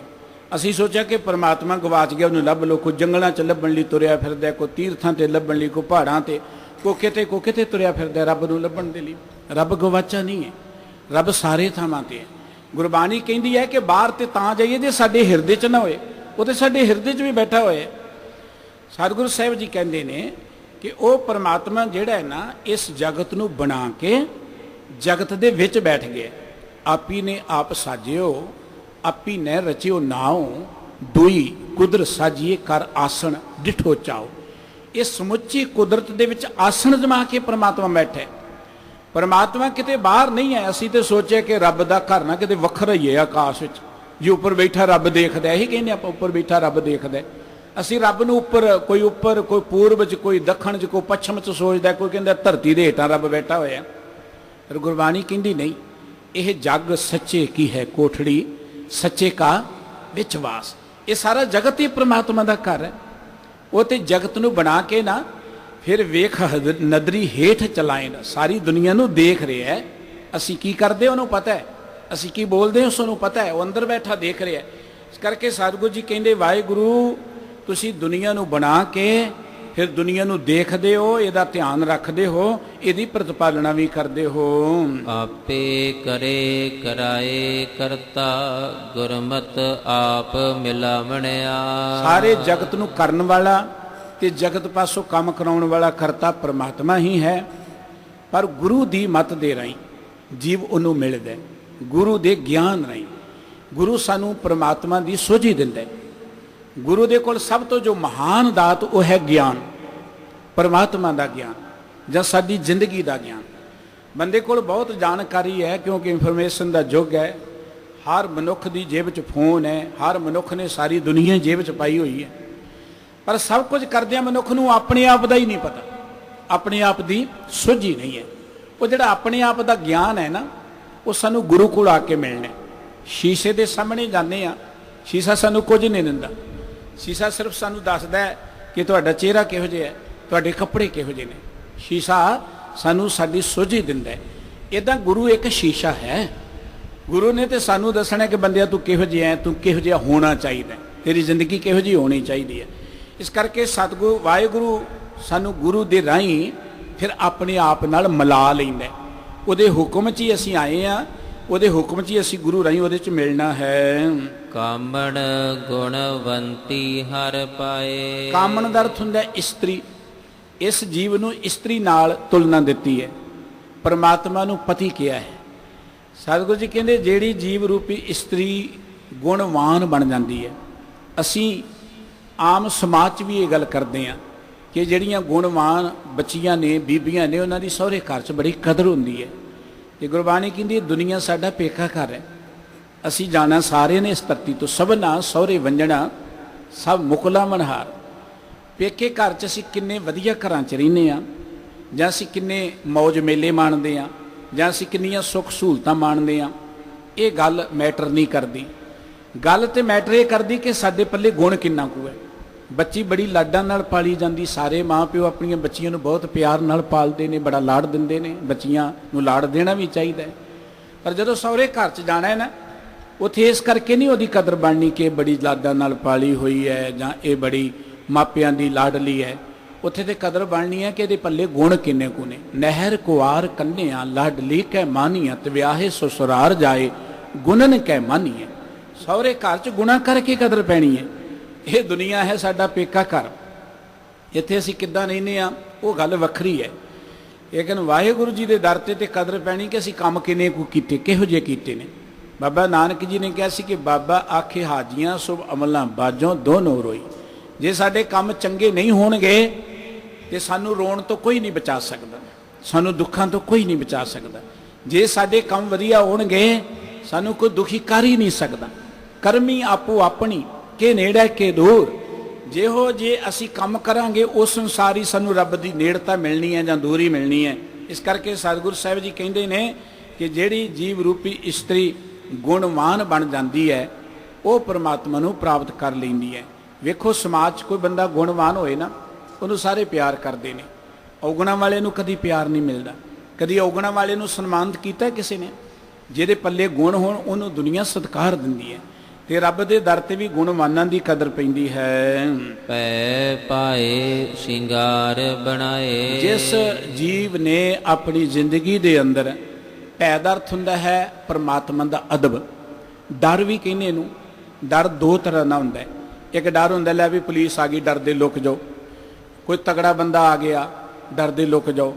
ਇਹ ਡਰ ਜਿਹੜਾ ਸਾਨੂੰ ਅੰਦਰੋਂ ਮੈਲਿਆਂ ਕਰਦਾ, ਇਹ ਡਰ ਸਾਡੇ ਅੰਦਰੋਂ ਸਾਨੂੰ ਡੈਮੇਜ ਕਰਦਾ, ਇਹ ਡਰ ਵਧੀਆ ਨਹੀਂ ਹੈ। ਇੱਕ ਡਰ ਹੁੰਦਾ ਜਿਵੇਂ ਅਸੀਂ ਕਹਿੰਦੇ ਗੁਰੂ ਕੋਲ ਆਏ ਭਈ ਅਦਬ ਦੇ ਨਾਲ ਬੈਠੋ, ਕੋਈ ਰੱਬ ਦਾ ਡਰ ਰੱਖੋ, ਆਪਣੇ ਬਜ਼ੁਰਗਾਂ ਦਾ, ਮਾਤਾ ਪਿਤਾ ਦਾ ਜਾਂ ਆਪਾਂ ਟੀਚਰ ਦਾ ਜਿਵੇਂ ਅਦਬ ਕਰਦੇ, ਇਹ ਵੀ ਡਰ ਹੈ। ਉਹ ਡਰ ਹੁੰਦਾ ਨਿਰਮਲ ਭਾਉ, ਉਹ ਸਾਨੂੰ ਅੰਦਰੋਂ ਵੱਡਿਆਂ ਕਰਦਾ, ਸਾਨੂੰ ਅੰਦਰੋਂ ਸਟਰੋਂਗ ਕਰਦਾ, ਅੰਦਰੋਂ ਮਹਾਨ ਕਰਦਾ। ਜਿਨ੍ਹਾਂ ਦੇ ਅੰਦਰ ਪਰਮਾਤਮਾ ਦਾ ਡਰ ਆ ਗਿਆ, ਗੁਰਬਾਣੀ ਕਹਿੰਦੀ ਜਿੰਨਾ ਪਾਓ ਤਿੰਨਾ ਨਾਹੀਂ ਪਾਓ। ਜਿਨ੍ਹਾਂ ਦੇ ਅੰਦਰ ਪਰਮਾਤਮਾ ਦਾ ਡਰ ਹੈ ਉਹਨਾਂ ਨੂੰ ਕਿਸੇ ਦਾ ਡਰ ਨਹੀਂ ਰਹਿੰਦਾ। ਪਰ ਭਾਉ ਮੁੱਚ ਨਿਭਵੇਂ ਆ, ਜਿਨ੍ਹਾਂ ਨੂੰ ਰੱਬ ਦਾ ਡਰ ਨਹੀਂ ਉਹਨਾਂ ਨੂੰ ਬੜੇ ਡਰ ਬਣੇ ਰਹਿੰਦੇ ਨੇ। ਜਿਨ੍ਹਾਂ ਨੇ ਆਪਣੀ ਜ਼ਿੰਦਗੀ ਦੇ ਅੰਦਰ ਪਰਮਾਤਮਾ ਦੇ ਅਦਬ ਨੂੰ, ਡਰ ਨੂੰ ਤੇ ਪਰਮਾਤਮਾ ਦੇ ਪਿਆਰ ਨੂੰ ਆਪਣਾ ਸ਼ਿੰਗਾਰ ਬਣਾ ਲਿਆ। ਦੇਖੋ ਅਸੀਂ ਸ਼ਿੰਗਾਰ ਕਰਦੇ ਕਿ ਦੁਨੀਆ ਨੂੰ ਵਧੀਆ ਲੱਗੀਏ। ਹੁਣ ਰੱਬ ਨੂੰ ਜੇ ਵਧੀਆ ਲੱਗਣਾ ਹੈ ਤੇ ਰੱਬ ਦਾ ਪਿਆਰ ਅੰਦਰ ਹੋਣਾ ਚਾਹੀਦਾ, ਰੱਬ ਦਾ ਅਦਬ ਸਾਡੇ ਅੰਦਰ ਹੋਣਾ ਚਾਹੀਦਾ ਹੈ। ਜਿਨ੍ਹਾਂ ਨੇ ਇਹਨੂੰ ਆਪਣੀ ਜ਼ਿੰਦਗੀ ਦਾ ਸ਼ਿੰਗਾਰ ਬਣਾ ਲਿਆ। ਸਤਿਗੁਰ ਸੇਵ ਸਦਾ ਸੁਹਾਗਣ। ਔਰ ਉਹਨਾਂ ਨੇ ਸਤਿਗੁਰੂ ਜੀ ਦੀ ਜਦੋਂ ਸਦਾ ਸੇਵਾ ਕੀਤੀ ਤੇ ਉਹ ਸਦਾ ਸੁਹਾਗਣ। ਸੁਹਾਗਣ ਦਾ ਅਰਥ ਹੈ ਕਿ ਉਹਨਾਂ ਨੂੰ ਉਹ ਸੁਹਾਗ ਮਿਲ ਗਿਆ ਜਿਹੜਾ ਸਦਾ ਉਹਨਾਂ ਦੇ ਸਿਰ ਤੇ ਰਹਿੰਦਾ, ਕਾਇਮ ਰਹਿੰਦਾ। ਸਦਾ ਕਾਇਮ ਰਹਿਣ ਵਾਲਾ ਸਿਰਫ ਪਰਮਾਤਮਾ ਹੈ। ਬਾਕੀ ਜਿਹੜੇ ਅਸੀਂ ਮਾਲਕ ਬਣਾਏ ਨਾ ਆਪਣੇ, ਇਹ ਤੇ ਆਉਂਦੇ ਜਾਂਦੇ ਰਹਿੰਦੇ ਨੇ। ਸਦਾ ਕਾਇਮ ਰਹਿਣ ਵਾਲਾ ਪਰਮਾਤਮਾ ਹੈ। ਜਿਨ੍ਹਾਂ ਗੁਰੂ ਦੀ ਸੇਵਾ ਕੀਤੀ ਉਹ ਫਿਰ ਸਦਾ ਸੁਹਾਗਣਾ ਬਣ ਗਈਆਂ। ਭਾਵ ਉਹਨਾਂ ਨੂੰ ਉਹ ਮਾਲਕ ਪਰਮਾਤਮਾ ਮਿਲ ਗਿਆ ਜੋ ਸਦਾ ਹੀ ਉਹਨਾਂ ਦੇ ਸਿਰ ਤੇ ਕਾਇਮ ਰਹਿੰਦਾ ਹੈ। ਸੱਚ ਉਪਦੇਸ਼ ਸਮਾਵੜਿਆ। ਗੁਰੂ ਕੇ ਉਪਦੇਸ਼ ਰਾਹੀਂ ਉਹ ਸੱਚ ਵਿੱਚ ਸਮਾ ਗਏ, ਲਿਵਲੀਨ ਹੋ ਗਏ। ਸ਼ਬਦ ਵਿਸਾਰਨ ਤਿੰਨਾ ਠੌਰ ਨਾ ਠਾਓ। ਜਿਨ੍ਹਾਂ ਨੇ ਇਹ ਜ਼ਿੰਦਗੀ ਚ ਆ ਕੇ ਰੱਬ ਦੀ ਸਿਫਤ ਸਲਾਹ ਭੁਲਾ ਦਿੱਤੀ। ਸ਼ਬਦ ਅਰਥ ਹੈ ਰੱਬ ਦੀ ਸਿਫਤ ਸਲਾਹ, ਰੱਬ ਦੀ ਕੀਰਤੀ। ਜਿਨ੍ਹਾਂ ਨੇ ਰੱਬ ਦੀ, ਇਵੇਂ ਕਹਿ ਲਓ ਕਿ ਰੱਬ ਦਾ ਧੰਨਵਾਦ ਕਰਨਾ ਭੁੱਲ ਗਏ। ਜਿਹੜੇ ਦੇਖੋ ਸਾਨੂੰ ਕੋਈ ਜ਼ਿੰਦਗੀ 'ਚ ਮਦਦ ਕਰੇ ਨਾ, ਸਾਡੀ ਔਖੇ ਵੇਲੇ ਕੰਮ ਆਏ, ਹੈਲਪ ਕਰੇ, ਅਸੀਂ ਉਹਦਾ ਧੰਨਵਾਦ ਕਰਦੇ ਹਾਂ। ਜੇ ਨਾ ਕਰੀਏ ਆਪਾਂ ਕਹਿੰਦੇ ਬੜਾ ਅਕਿਰਤ ਘਣ ਬੰਦਾ, ਇੰਨਾ ਅਸੀਂ ਉਹਦੀ ਮਦਦ ਕੀਤੀ, ਇੰਨਾ ਉਹਦੇ ਲਈ ਪੈਸੇ ਖਰਚੇ, ਟਾਈਮ ਲਾਇਆ, ਕਦੀ ਫੋਨ ਵੀ ਨਹੀਂ ਕਰਦਾ, ਬੜਾ ਅਕਿਰਤ ਘਣ ਹੈ। ਹੁਣ ਜਿਸ ਰੱਬ ਨੇ ਸਾਨੂੰ ਜ਼ਿੰਦਗੀ ਦਿੱਤੀ ਹੈ, ਇਹਦੀ ਵਧੀਆ ਧਰਤੀ ਬਣਾਈ ਹੈ, ਇਹ ਧਰਤੀ ਤੇ ਇੰਨਾ ਕੁਝ ਸਾਡੇ ਖਾਣ ਪੀਣ ਲਈ ਬਣਾਇਆ, ਸੁੱਖ ਸਹੂਲਤਾਂ ਬਣਾਈਆਂ ਨੇ। ਮੈਂ ਬੇਨਤੀ ਕਰਾਂ ਇਸ ਧਰਤੀ ਤੋਂ ਵਧੀਆ ਕੋਈ ਥਾਂ ਨਹੀਂ ਹੈ। ਤੁਹਾਨੂੰ 100 ਲਾਰੇ ਲਾਏ ਕਿ ਕੋਈ ਵੱਖਰਾ ਸਵਰਗ ਹੈ, ਵਧੀਆ, ਉਹਨੂੰ ਕੋ ਫਿਰ ਚਲਿਆ ਜਾਏ, ਇੱਥੇ ਕੀ ਕਰਦਾ ਜੇ ਵਧੀਆ ਨਹੀਂ ਧਰਤੀ ਨਾਲ। ਧਰਤੀ ਤੋਂ ਵਧੀਆ ਸਮੁੱਚੇ ਬ੍ਰਹਿਮੰਡ ਵਿੱਚ ਕੋਈ ਥਾਂ ਨਹੀਂ ਮਨੁੱਖ ਦੇ ਰਹਿਣ ਲਈ।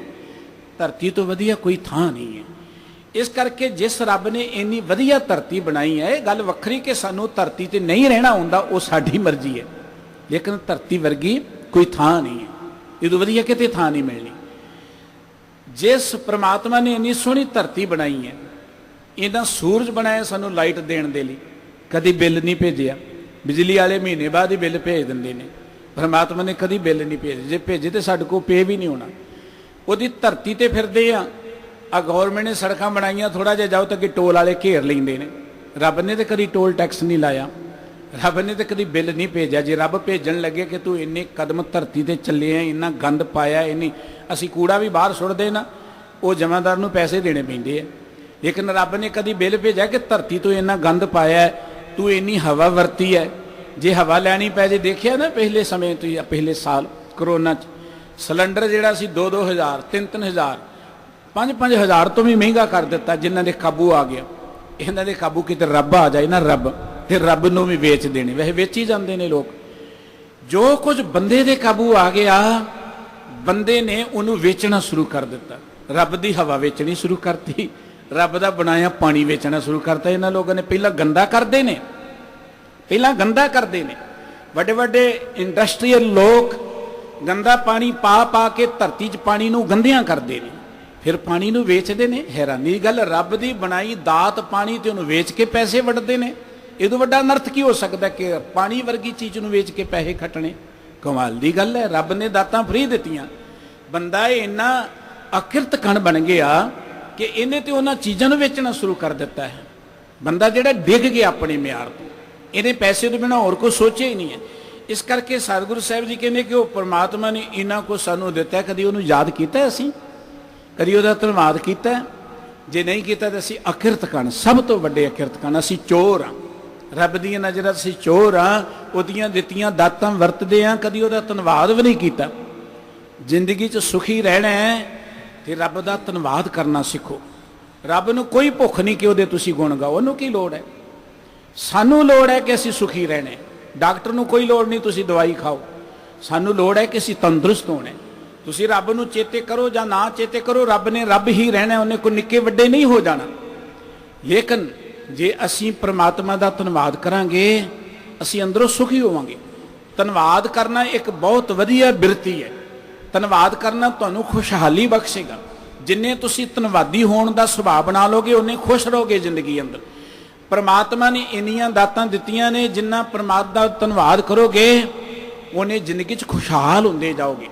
धनवान होना वक्री गल है, पर खुशहाल होना बहुत वड्डी गल है। खुशहाल होना, जिंदगी च प्रसन्न रहोगे जे परमात्मा का धन्नवाद करोगे। उठदे सार सब तो पहला जिथों ही उठे हाँ, जिथे बैठे हाँ, उत्थे बैठ के एक बारी तह दिल तो परमात्मा का धन्नवाद करिए कि रब जी तुहाडा बहुत बहुत शुक्र है, जिउंदे ते उठ पे, किते रात नूं सौंदे ते सवेरे उठदे नहीं। आपां कहंदे राती ठीक ठाक सी, सवेरे उठिया ही नहीं।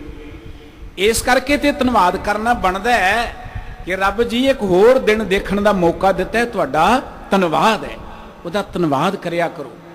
जे सवेरे उठदे सार उहदा धन्नवाद करोगे, तुहाडा सारा दिन सुहेला हो जाएगा, सुखी हो जाएगा। करके देखो, कुछ दिन लगातार करके देखो।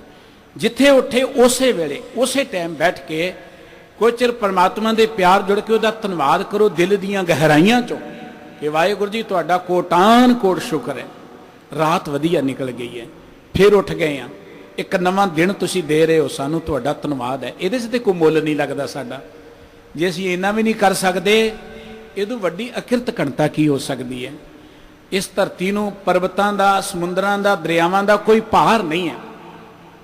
भारे भुई अकिरत कण मंदी हूँ मंदे, अकिरत कण लोगों का भार है। जिन्नी मर्जी आबादी वध जाए, धरती दे कोल बहुत पदार्थ ने, धरती चो कदी अन्न धन मुकना नहीं है, इन्ना कुछ रब ने पाता है। ये गल वक्री है कि लोगों की नीयत माड़ी है। एक बन्ने गोदामां च सड़ रहे है राशन, कणक सड़दी है, गल रही है, लोग भुखे मारे ने। ये तो गौरमेंटां दी जां लोकां दी नीयत माड़ी है, वो गल वक्री है। धरती च अन्न की कमी नहीं है। बहुत सारिया गौरमेंटां आस्ट्रेलिया ते अमरीका वर्गियां किन्नी कणक साड़ दिंदे ने। पता क्यों? साडी इकानमी जिहड़ी बैलेंस रहे, कणक साड़ दिंदे ने, खड़ी खड़ाई साड़ दिंदे ने, इकानमी साडी बैलेंस रहे, वो जिहड़ा ना कायम बने रहे काम। लेकिन इत्थे गोदामां च सड़ रही है, दुनिया भुखी मर रही है, साडी रोटी नहीं मिलती, पूरी नहीं हुंदी। ये मनुख की अपनी नीयत है, रब वालों घाट कोई नहीं है। रब ने कभी कमी नहीं आउण देनी, जिन्नी मर्जी आबादी हो जाए। लेकिन इस धरती नूं भार काहदा है? अकिरत कण लोगों का। अकिरत कणता करके समाज डिग रहा। सतगुरू जी कहंदे हो परमात्मा का धन्नवाद करिया करो। जिन्हां ने धन्नवाद किया वो तो वाहिगुरू जी के प्यार जुड़ के सुखी हो गए। जिन्हां उस रब नूं भुला ही दिता, उन्हां नूं किते थां नहीं मिलनी, पाव वो किते सुखी नहीं हो सकते। जिधर मर्जी चल जान, ਉਹ ਕਿਤੇ ਸੁਖੀ ਨਹੀਂ ਹੋ ਸਕਦੇ ਜਿਨ੍ਹਾਂ ਨੇ ਰੱਬ ਦਾ ਧੰਨਵਾਦ ਕਰਨ ਵਾਲੀ ਬਿਰਤੀ ਨੂੰ ਭੁਲਾ ਦਿੱਤਾ ਜਾਂ ਰੱਬ ਨੂੰ ਭੁਲਾ ਦਿੱਤਾ ਹੈ। ਭਰਮ ਭੁੱਲੇ ਜਿਉ ਸੁਣੈ ਘਰ ਕਾਉ। ਉਹਨਾਂ ਦੀ ਹਾਲਤ ਇਹ ਹੈ, ਆ ਕਾਂ ਨਹੀਂ ਬਨੇਰਿਆਂ ਤੇ ਬਹਿੰਦੇ ਸੀ, ਹੁਣ ਤੇ ਚਲੋ ਉਹ ਸਮਾਂ ਹੀ ਬਤੀਤ ਹੁੰਦਾ ਜਾਂਦਾ ਹੈ। ਇਹੋ ਜਿਹੇ ਕਾਂ ਤੋਤੇ ਪੰਛੀ ਲੱਭਣੇ ਸਾਨੂੰ ਔਖੇ ਹੋ ਜਾਣੇ ਨੇ। ਅਸੀਂ ਬੱਚਿਆਂ ਨੂੰ ਕੀ ਸਮਝਾਇਆ ਕਰਾਂਗੇ, ਹਾਲਾਤ ਇਹੋ ਜਿਹੇ ਬਣਦੇ ਜਾਂਦੇ ਨੇ।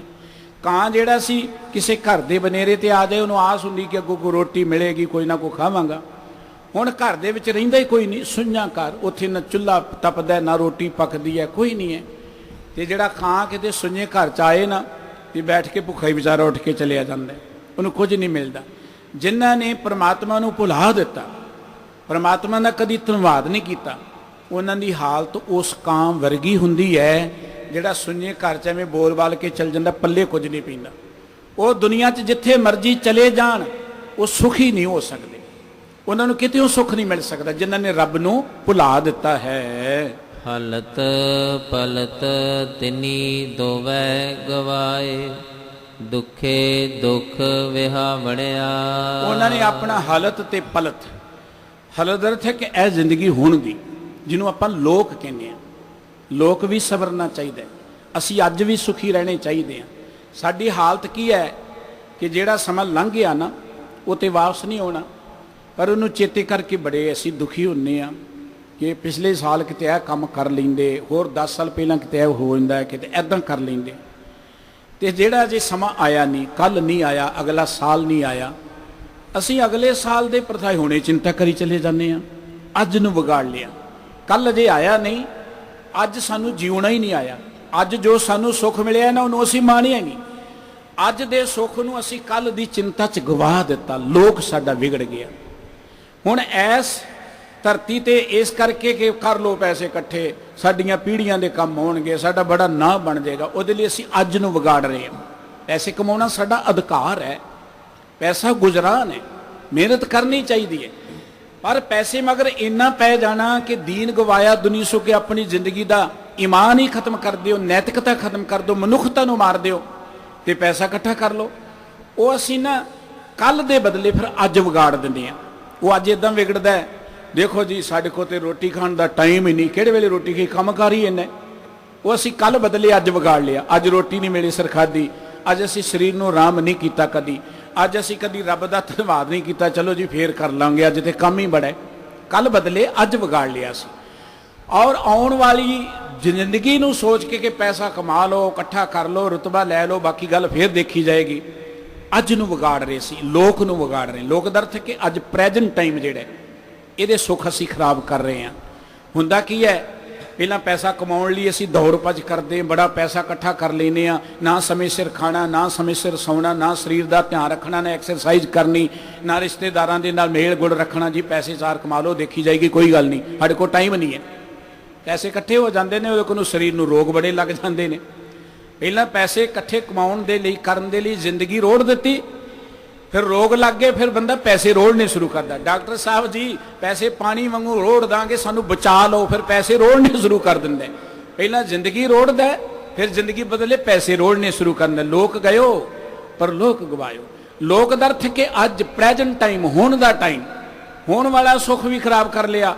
ਤੇ ਪਰਲੋਕ ਦਾ ਅਰਥ ਆਉਣ ਵਾਲਾ ਟਾਈਮ ਜਿਹੜਾ ਅੱਜ ਤੋਂ ਬਾਅਦ, ਉਹ ਸਾਰਾ ਪਰਲੋਕ ਹੀ ਹੈ, ਭਾਵੇਂ ਇਹ ਜ਼ਿੰਦਗੀ ਤੇ ਭਾਵੇਂ ਬਾਅਦ ਦੀ ਗੱਲ। ਉਹ ਪਰਲੋਕ ਵੀ ਵਿਗਾੜ ਲੈਂਦਾ ਬੰਦਾ ਜਿਹੜਾ ਪਰਮਾਤਮਾ ਨੂੰ ਭੁਲਾ ਲੈਂਦਾ ਹੈ। ਦੁੱਖੇ ਦੁੱਖ ਵਿਹਾਵਣਿਆ, ਉਹਦੀ ਜ਼ਿੰਦਗੀ ਤੇ ਦੁੱਖਾਂ ਦੇ ਨਾਲ ਹੀ ਭਰੀ ਰਹਿੰਦੀ ਹੈ। ਲਿਖਦਿਆਂ ਕਾਗਦ ਮਸ ਖੋਈ। ਸਤਿਗੁਰੂ ਜੀ ਕਹਿੰਦੇ ਨੇ ਕਿ ਉਹ ਬੰਦਾ ਨਾ ਆਪਣੀ ਜ਼ਿੰਦਗੀ ਦੇ ਅੰਦਰ ਜਿੰਨਾ ਮਰਜ਼ੀ ਲਿਖੀ ਜਾਏ ਕਿ ਐਦਾਂ ਸੁੱਖ ਪ੍ਰਾਪਤ ਕਰਨਾ, ਐਦਾਂ ਪ੍ਰਾਪਤ ਕਰਨਾ ਹੈ। ਦੂਜੇ ਪਾਏ ਸੁਖ ਪਾਏ ਨਾ ਕੋਈ। ਉਹ ਲਿਖ ਲਿਖ ਕੇ ਭਾਵੇਂ ਕਾਗਜ਼ ਭਰ ਦੇਵੇ, ਲਿਖ ਲਿਖ ਕੇ ਸਿਆਹੀ ਮੁਕਾ ਦੇਵੇ, ਜਿੰਨਾ ਮਰਜ਼ੀ ਲਿਖ ਲੇ, ਪਰ ਸਤਿਗੁਰੂ ਜੀ ਕਹਿੰਦੇ ਇੱਕ ਗੱਲ ਚੇਤੇ ਰੱਖਿਓ, ਪਰਮਾਤਮਾ ਨੂੰ ਛੱਡ ਕੇ ਦੂਜੇ ਬੰਨੇ ਲੱਗ ਕੇ ਕਦੀ ਸੁੱਖ ਮਿਲ ਹੀ ਨਹੀਂ ਸਕਦਾ। ਜੋ ਮਰਜ਼ੀ ਜ਼ਿੰਦਗੀ 'ਚ ਕਰ ਲਓ, ਪਰਮਾਤਮਾ ਨੂੰ ਛੱਡ ਕੇ ਹੋਰ ਬੰਨੇ ਲੱਗ ਕੇ, ਹੋਰ ਦਰਦ ਕੇ ਕੋਈ ਵੀ ਪਾਸਾ ਪਰਮਾਤਮਾ ਤੋਂ ਬਿਨਾਂ, ਖਸਮ ਛੋੜ ਦੂਜੇ ਲੱਗੇ ਡੂਬੇ ਸੇ ਮਣ ਜਾ ਰਿਹਾ। ਜਿਨ੍ਹਾਂ ਨੇ ਪਰਮਾਤਮਾ ਨੂੰ ਭੁਲਾਤਾ, ਹੋਰ ਕਿਸੇ ਬੰਨੇ ਲੱਗ ਗਏ, ਉਹ ਡੁੱਬ ਗਏ ਜ਼ਿੰਦਗੀ ਅੰਦਰ। ਡੁੱਬ ਗਏ ਦਰਦ ਕੇ ਦੁੱਖਾਂ ਦੇ ਸਮੁੰਦਰ 'ਚੋਂ ਤੇ ਡੁੱਬਣਗੇ। ਚਿੰਤਾ ਵਿੱਚ ਗੋਤੇ ਖਾਣਗੇ, ਉਹ ਨਹੀਂ ਬਚ ਸਕਦੇ। ਭਾਵੇਂ ਤੁਸੀਂ ਜ਼ਿੰਦਗੀ ਜੋ ਮਰਜ਼ੀ ਲਿਖੀ ਜਾਓ, ਪੜ੍ਹੀ ਜਾਓ, ਪਰ ਦੂਜੇ ਪਾਸੇ ਲੱਗ ਕੇ ਕਦੀ ਸੁੱਖ ਨਹੀਂ ਮਿਲ ਸਕਦਾ। ਕੂੜ ਲਿਖੈ ਤੈ ਕੂੜ ਕਮਾਵਹਿ, ਜਲ ਜਾਵਹਿ ਕੂੜ ਚਿਤ ਲਾਵਣਿਆ। ਜਿਹੜੇ ਕੂੜ ਲਿਖਦੇ ਨੇ ਉਹ ਕੂੜ ਹੀ ਇਕੱਠਾ ਕਰਨਗੇ। ਭਾਵ ਜਿਹੜੇ ਕੇਵਲ ਤਾਂ ਕੇਵਲ ਪ੍ਰਮਾਤਮਾ ਤੋਂ ਬਿਨਾਂ ਹੋਰ ਲੇਖੇ ਜੋਖੇ 'ਚ ਹੀ ਪਏ ਨੇ ਕਿ ਇਹ ਕੰਮ ਅਸੀਂ ਕਰਨਾ ਹੈ ਜਾਂ ਇਹ ਕਮਾਉਣਾ ਹੈ। ਜੋ ਅਸੀਂ ਬੀਜਾਂਗੇ ਉਹੀ ਵੱਢਣਾ ਪੈਣਾ ਹੈ ਨਾ, ਜੋ ਬੀਜਾਂਗੇ ਉਹੀ ਵੱਢਣਾ ਪੈਣਾ।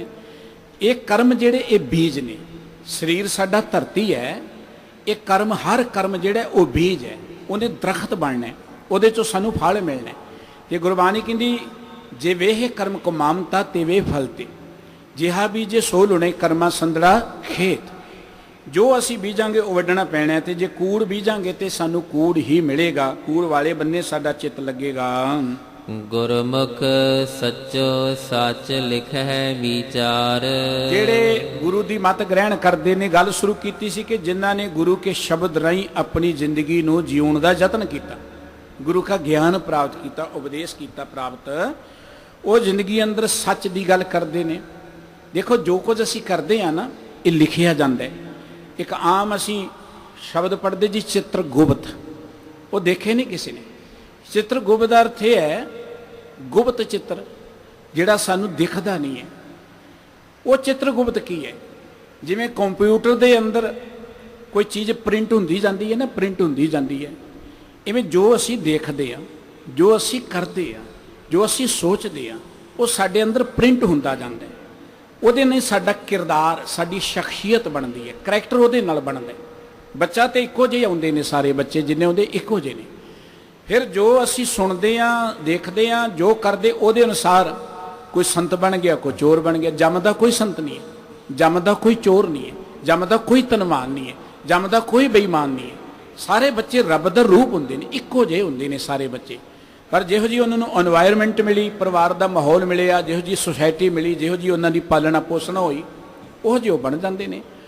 ਉਹ ਜੋ ਅਸੀਂ ਕਰਦੇ ਹਾਂ, ਕਰਨੀ ਕਾਗਦ ਮਨ ਮਸਵਾਣੀ, ਬੁਰਾ ਭਲਾ ਦੋਏ ਲੇਖ ਪਏ। ਸਾਡਾ ਜਿਹੜਾ ਅੰਦਰ ਹੈ ਨਾ, ਇਹ ਕਾਗਜ਼ ਹੈ। ਕਰਨੀ ਦਾ ਅਰਥ ਹੁੰਦਾ ਹੈ ਜਿਹਨੂੰ ਆਪਾਂ ਕਰੈਕਟਰ ਕਹਿੰਦੇ, ਕਿਰਦਾਰ ਕਹਿੰਦੇ। ਉਹ ਕਾਗਜ਼ ਹੈ, ਕੋਰਾ ਕਾਗਜ਼ ਲੈ ਕੇ ਅਸੀਂ ਆਉਂਦੇ, ਕੋਰਾ ਕਾਗਜ਼ ਲੈ ਕੇ, ਪਵਿੱਤਰ ਕਾਗਜ਼ ਲੈ ਕੇ।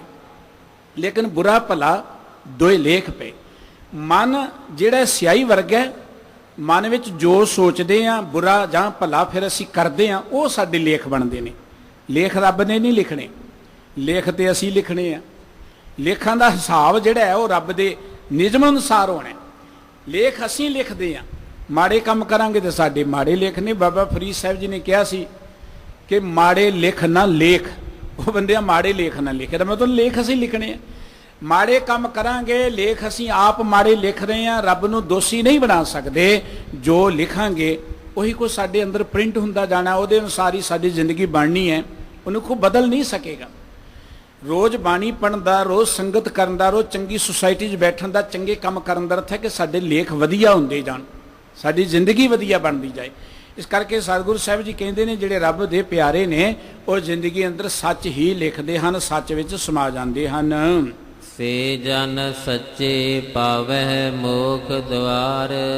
ਉਹ ਰੱਬ ਦੇ ਪਿਆਰੇ ਜ਼ਿੰਦਗੀ ਦੇ ਅੰਦਰ ਮੋਖ ਦੁਆਰ ਦਾ ਅਰਥ ਹੁੰਦਾ ਮੁਕਤੀ ਦਾ ਦਰਵਾਜ਼ਾ। ਮੁਕਤੀ ਦਾ ਅਰਥ ਕੀ ਹੈ? ਅਸੀਂ ਸੋਚਦੇ ਕਿ ਮਰਨ ਤੋਂ ਬਾਅਦ ਮੁਕਤੀ, ਬੰਦਾ ਚੜ੍ਹਾਈ ਕਰ ਗਿਆ ਜੀ, ਪਾਠ ਕਰਾ ਦਿਓ ਮੁਕਤ ਹੋ ਜਾਏਗਾ, ਉਹਦੇ ਫੁੱਲ ਹਰਿਦੁਆਰ ਲੈ ਜਾਓ, ਕਈ ਕਹਿੰਦੇ ਕੀਰਤਪੁਰ ਲੈ ਜਾਓ, ਮੁਕਤ ਹੋ ਜਾਏਗਾ। ਤਾਂ ਕੰਮ ਬੜਾ ਸੌਖਾ ਹੈ। ਮੈਂ ਸਾਰੀ ਜ਼ਿੰਦਗੀ ਪਾਪ ਕੀਤੇ, ਮੇਰੇ ਨਿਆਣਿਆਂ ਪਾਠ ਕੀਤਾ ਤੇ ਮੈਂ ਮੁਕਤ ਹੋ ਗਿਆ। ਪਾਪ ਕਰੀ ਜੋ। ਸਭ ਤੋਂ ਜ਼ਿਆਦਾ ਭ੍ਰਿਸ਼ਟਾਚਾਰ ਧਾਰਮਿਕ ਲੋਕਾਂ ਨੇ ਪ੍ਰਚਾਰਿਆ, ਜਿਹੜੇ ਕਹਿੰਦੇ ਨੇ ਕਿ ਉੱਥੇ ਜਾਓਗੇ ਮੁਕਤ ਹੋ ਜਾਓਗੇ। ਬੰਦਾ ਕਹਿੰਦਾ ਮੁਕਤ ਤੇ ਹੋ ਹੀ ਜਾਣਾ, ਕੋਈ ਗੱਲ ਨਹੀਂ, ਪਾਪ ਕਰੀ ਜਾਓ, ਮੁਕਤ ਤੇ ਹੋ ਹੀ ਜਾਣਾ ਪਾਠ ਕਰਕੇ। ਇੱਦਾਂ ਨਹੀਂ ਮੁਕਤੀ। ਮੁਕਤੀ ਦਾ ਅਰਥ ਹੁੰਦਾ ਦੁੱਖਾਂ ਤੋਂ ਮੁਕਤੀ। ਮੁਕਤੀ ਦਾ ਅਰਥ ਹੁੰਦਾ ਹੈ ਔਗਣਾਂ ਤੋਂ ਮੁਕਤੀ, ਬੁਰਾਈਆਂ ਤੋਂ ਮੁਕਤੀ, ਜਿਹਨੂੰ ਕਹਿੰਦੇ ਨੇ ਮੁਕਤੀ ਪ੍ਰਾਪਤ ਕਰਨੀ। ਚਿੰਤਾ ਤੋਂ ਮੁਕਤੀ, ਦੁੱਖਾਂ ਤੋਂ ਮੁਕਤੀ, ਉਹ ਜਿਉਂਦੇ ਜੀ ਪ੍ਰਾਪਤ ਕਰਨੀ ਹੈ। ਮਰਨ ਤੋਂ ਬਾਅਦ ਕਦੀ ਮੁਕਤੀ ਮਿਲੇ ਨਹੀਂ ਨਾ ਕਿਸੇ ਨੂੰ। ਜਿਹੜਾ ਜਿਉਂਦੇ ਜੀ ਮੁਕਤ ਨਹੀਂ ਹੈ, ਉਹ ਮਰਨ ਤੋਂ ਬਾਅਦ ਕਦੀ ਮੁਕਤ ਹੋ ਹੀ ਨਹੀਂ ਸਕਦਾ। ਸਾਡੇ ਕੋਲ ਕਿਹੜੀ ਦੂਰਬੀਨ, ਅਸੀਂ ਦੇਖਿਆ ਕਿ ਪਾਠ ਕਰਾਤਾ ਮੁਕਤ ਹੋ, ਕਿੱਦਾਂ ਪਤਾ ਸਾਨੂੰ ਮੁਕਤ ਹੋ ਗਿਆ? ਤੇ ਕਿਸੇ ਨੇ ਕਹਿ ਤਾ ਅਸੀਂ ਮੰਨ ਲਿਆ। ਇੱਦਾਂ ਮੁਕਤੀ ਨਹੀਂ ਮਿਲਦੀ। ਜੀਵਨ ਮੁਕਤ ਜਿਸ ਹਿਰਦੈ ਭਗਵੰਤ। ਜਿਉਂਦੇ ਜੀ ਮੁਕਤ ਹੋਣਾ। ਜਿਹੜਾ ਬੰਦਾ ਜਿਉਂਦੇ ਜੀ ਚਿੰਤਾ 'ਚ ਹੀ ਰਿਹਾ, ਵਿਕਾਰਾਂ 'ਚ ਰਿਹਾ, ਬੁਰਾਈਆਂ 'ਚ ਰਿਹਾ, ਉਹ ਕਿੱਦਾਂ ਮੁਕਤ ਹੋ ਜਾਏਗਾ? ਜਿੰਨੇ ਮਰਜ਼ੀ ਪਾਠ ਕਰੀ ਜਾਓ, ਉਹ ਕਿੱਦਾਂ ਮੁਕਤ ਹੋ ਜਾਏਗਾ? ਪਾਠ ਤਾਂ ਜਿਉਂਦੇ ਜੀ ਕਰਨਾ ਸੀ, ਉਹ ਤੇ ਕੀਤਾ ਹੀ ਨਹੀਂ। ਚੰਗੇ ਕਰਮ ਤਾਂ ਜਿਉਂਦੇ ਜੀ ਕਰਨੇ ਸੀ, ਉਹ ਕੀਤੇ ਨਹੀਂ। ਹੁਣ ਮਰ ਗਿਆ ਤੇ ਕਿਸੇ ਸਰਾਧ ਖਵਾ ਦਿਓ, ਕਿਸੇ ਨੂੰ ਕੱਪੜਾ ਲੈ ਦਿਓ, ਕਿਤੇ ਤਾਂ ਇਹਦਾ ਕੀ ਅਰਥ ਹੋਇਆ? ਠੀਕ ਹੈ, ਪੈਸੇ ਤੁਹਾਡੇ ਕੋਲ ਬਹੁਤ ਨੇ, ਸੇਵਾ ਕਰੋ, ਚੰਗੀ ਗੱਲ ਹੈ, ਪਰ ਮਤਾਂ ਸੋਚਣਾ ਕਿ ਇਹ ਕੁਝ ਕੀਤੀਆਂ ਜਿਹੜਾ ਚਲਿਆ ਗਿਆ ਉਹ ਮੁਕਤ ਹੋ ਜਾਏਗਾ, ਉਹ ਨਹੀਂ ਹੋਣਾ। ਉਹ ਤੇ ਜਿੱਦਾਂ ਗਿਆ ਉੱਦਾਂ ਹੀ ਰਹਿਣਾ। ਹੁਣ ਉਹ ਮੁਕਤੀ ਜਿਉਂਦੇ ਜੀ ਹੈ। ਮਰਨ ਮੁਕਤ ਕਿਨ ਪਾਈ? ਮਰਨ ਤੋਂ ਬਾਅਦ ਅੱਜ ਤੱਕ ਮੁਕਤੀ ਕਿਨ ਪ੍ਰਾਪਤ ਕੀਤੀ ਹੈ? ਗੁਰਬਾਣੀ ਕਹਿੰਦੀ ਜਿਉਂਦੇ ਜੀ ਮੁਕਤ ਹੋਣਾ। ਸੇ ਮੁਕਤ ਪਏ, ਸੇ ਮੁਕਤ ਪਏ ਜਿਨ ਹਰ ਧਿਆਇਆ ਜੀ, ਤਿੰਨ ਟੂਟੀ ਜਮ ਕੀ ਫਾਂਸੀ। ਜਿਨ੍ਹਾਂ ਨੇ ਰੱਬ ਨੂੰ ਧਿਆਇਆ, ਚਿੱਤ ਕੀਤਾ, ਧੰਨਵਾਦ ਕੀਤਾ, ਉਹ ਤੇ ਜਿਉਂਦੇ ਹੀ ਮੁਕਤ ਨੇ। ਚਿੰਤਾ ਤੋਂ ਮੁਕਤ, ਫਿਕਰਾਂ ਤੋਂ ਮੁਕਤ, ਬੁਰਾਈਆਂ ਤੋਂ ਮੁਕਤ, ਦੁੱਖਾਂ ਤੋਂ ਮੁਕਤ। ਹੁਣ ਅਸੀਂ ਦੁੱਖਾਂ 'ਚ ਪੀੜਤ ਹਾਂ ਤੇ ਮਰਨ ਤੋਂ ਬਾਅਦ ਵੀ ਕੀ ਸੁੱਖ ਮਿਲੇਗਾ ਸਾਨੂੰ? ਕਿਸੇ ਨੇ ਦੇਖਣਾ ਕਿ ਮੁਕਤੀ ਮਿਲੀ ਕਿ ਨਹੀਂ ਮੁਕਤੀ? ਮਰਨ ਤੋਂ ਬਾਅਦ ਜੇ ਮੈਂ ਮੁਕਤ ਹੋ ਜਾਂ ਤੇ ਕਿਸੇ ਨੂੰ ਕੀ ਪਤਾ ਮੁਕਤ ਹੋਇਆ ਕਿ ਨਹੀਂ? ਹੁਣ ਤੇ ਮੈਂ ਦੁੱਖਾਂ 'ਚ। ਇਸ ਕਰਕੇ ਜਿਉਂਦੇ ਜੀ ਮੁਕਤੀ ਪ੍ਰਾਪਤ ਕਰਨੀ ਹੈ। ਸਾਹਿਬ ਕਹਿੰਦੇ ਉਹ ਰੱਬ ਦੇ ਪਿਆਰੇ ਜਿਹੜੇ ਨੇ ਉਹ ਮੋਖ ਦਵਾਰ, ਮੁਕਤੀ ਦਾ ਦਰਵਾਜ਼ਾ ਜਿਉਂਦੇ ਜੀ ਲੱਭ ਲੈਂਦੇ ਹਨ। ਸੱਚ ਕਾਗਦ ਕਲਮ ਮਸਵਾਣੀ, ਸੱਚ ਲਿਖ ਸੱਚ ਸਮਾਵਣਿਆ। ਜਿਹੜੇ ਜ਼ਿੰਦਗੀ ਦੇ ਅੰਦਰ ਸੱਚ ਦੀ ਗੱਲ ਕਰਦੇ ਨੇ, ਸੱਚ ਦਾ ਲੇਖਾ ਲਿਖਦੇ ਨੇ, ਉਹ ਕਲਮ ਵੀ ਧਨ ਹੈ, ਉਹ ਕਾਗਜ਼ ਵੀ ਧਨ ਹੈ, ਉਹ ਲਿਖਣ ਵਾਲੇ ਵੀ ਧਨ ਨੇ ਜਿਹੜੇ ਸੱਚ ਵਿੱਚ ਸਮਾ ਜਾਂਦੇ ਹਨ। ਮੇਰਾ ਪ੍ਰਭ ਅੰਤਰ ਬੈਠਾ ਵਿਖੇ। ਆਇਓ ਸਾਡਾ ਪਰਮਾਤਮਾ ਸਾਡੇ ਅੰਦਰ ਹੀ ਬੈਠਾ ਹੈ, ਉਹ ਦੇਖ ਰਿਹਾ ਹੈ। ਇਹ ਨਹੀਂ ਕਿ ਜੇ ਦੁਨੀਆ ਨਹੀਂ ਦੇਖਦੀ ਤਾਂ ਉਹ ਦੇਖਦਾ ਨਹੀਂ ਹੈ। ਉਹ ਸਾਡੇ ਅੰਦਰ ਬੈਠਾ ਸਾਡੀ ਹਰ ਗੱਲ ਨੂੰ ਦੇਖਦਿਆ ਹੈ, ਸੁਣ ਰਿਹਾ ਹੈ। ਗੁਰ ਪ੍ਰਸਾਦੀ ਮਿਲੈ ਸੋਈ ਜਨ ਲਿਖੈ। ਜਿਹੜਾ ਗੁਰੂ ਦੀ ਕਿਰਪਾ ਸਦਕਾ, ਗੁਰੂ ਦੀ ਮਿਹਰ ਸਦਕਾ ਪਰਮਾਤਮਾ ਨਾਲ ਜੁੜ ਜਾਂਦਾ ਹੈ ਨਾ, ਉਹਦਾ ਆਉਣਾ ਹੀ ਪ੍ਰਵਾਨ ਹੈ। ਲੇਖੇ 'ਚ ਉਹ ਪੈਂਦਾ। ਦੁਨੀਆ ਬੜੀ ਆਉਂਦੀ ਹੈ ਜਾਂਦੀ ਹੈ, ਪਰ ਸਾਰਿਆਂ ਦਾ ਆਉਣਾ ਜਾਣਾ ਜਿਹੜਾ ਪ੍ਰਵਾਨ ਨਹੀਂ ਹੈ। ਕਹੇ ਨਾਨਕ ਸੋ ਸਰੀਰ ਪ੍ਰਵਾਨ ਹੋਆ ਜਿਨ ਸਤਿਗੁਰ ਸਿਉ ਚਿਤ ਲਾਇਆ। ਬੜੀ ਦੁਨੀਆ ਹੁੰਦੀ ਪਰ ਆਉਣਾ ਸਾਰਿਆਂ ਦਾ ਪ੍ਰਵਾਨ ਨਹੀਂ ਹੈ। ਪ੍ਰਵਾਨ ਉਹ ਨੇ ਜਿਹੜੇ ਪ੍ਰਮਾਤਮਾ ਦੇ ਪਿਆਰ ਵਿੱਚ ਜੁੜ ਜਾਂਦੇ ਹਨ। ਨਾਨਕ ਨਾਮ ਮਿਲੈ ਵਡਿਆਈ, ਪੂਰੇ ਗੁਰ ਤੇ ਪਾਵਣਿਆ। ਧੰਨ ਗੁਰੂ ਅਮਰਦਾਸ ਜੀ ਮਹਾਰਾਜ ਕਹਿੰਦੇ ਨੇ ਉਹਨਾਂ ਨੂੰ ਨਾਮ ਦੇ ਰਾਹੀਂ ਵਡਿਆਈ ਮਿਲ ਜਾਂਦੀ ਹੈ। ਇਹ ਨਾਮ ਪੂਰੇ ਗੁਰੂ ਪਾਸੋਂ ਮਿਲਦਾ ਹੈ।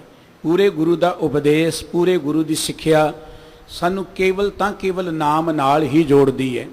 ਗੁਰੂ ਕੋਲ ਜੋ ਮਹਾਨ ਦਾਤ ਉਹ ਨਾਮ ਹੈ, ਰੱਬ ਦਾ ਗਿਆਨ ਹੈ।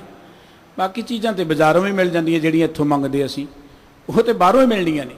ਗੁਰੂ ਕੋਲ ਨਾਮ ਹੈ। ਜਿਸ ਮਨੁੱਖ ਦੇ ਕੋਲ ਨਾਮ ਆ ਜਾਏ ਉਹ ਧਰਤੀ ਦਾ ਰਾਜਾ ਬਣ ਜਾਂਦਾ ਹੈ। ਰਾਜਾ ਸਗਲੀ ਸ੍ਰਿਸ਼ਟ ਕਾ ਹਰ ਨਾਮ ਮਨ ਪਿੰਨਾ। ਕਿਸੇ ਧਰਤੀ ਦੇ ਖਿੱਤੇ ਦੇ ਮਾਲਕ ਹੋਣਾ ਕੋਈ ਮਹਾਨਤਾ ਨਹੀਂ ਹੈ।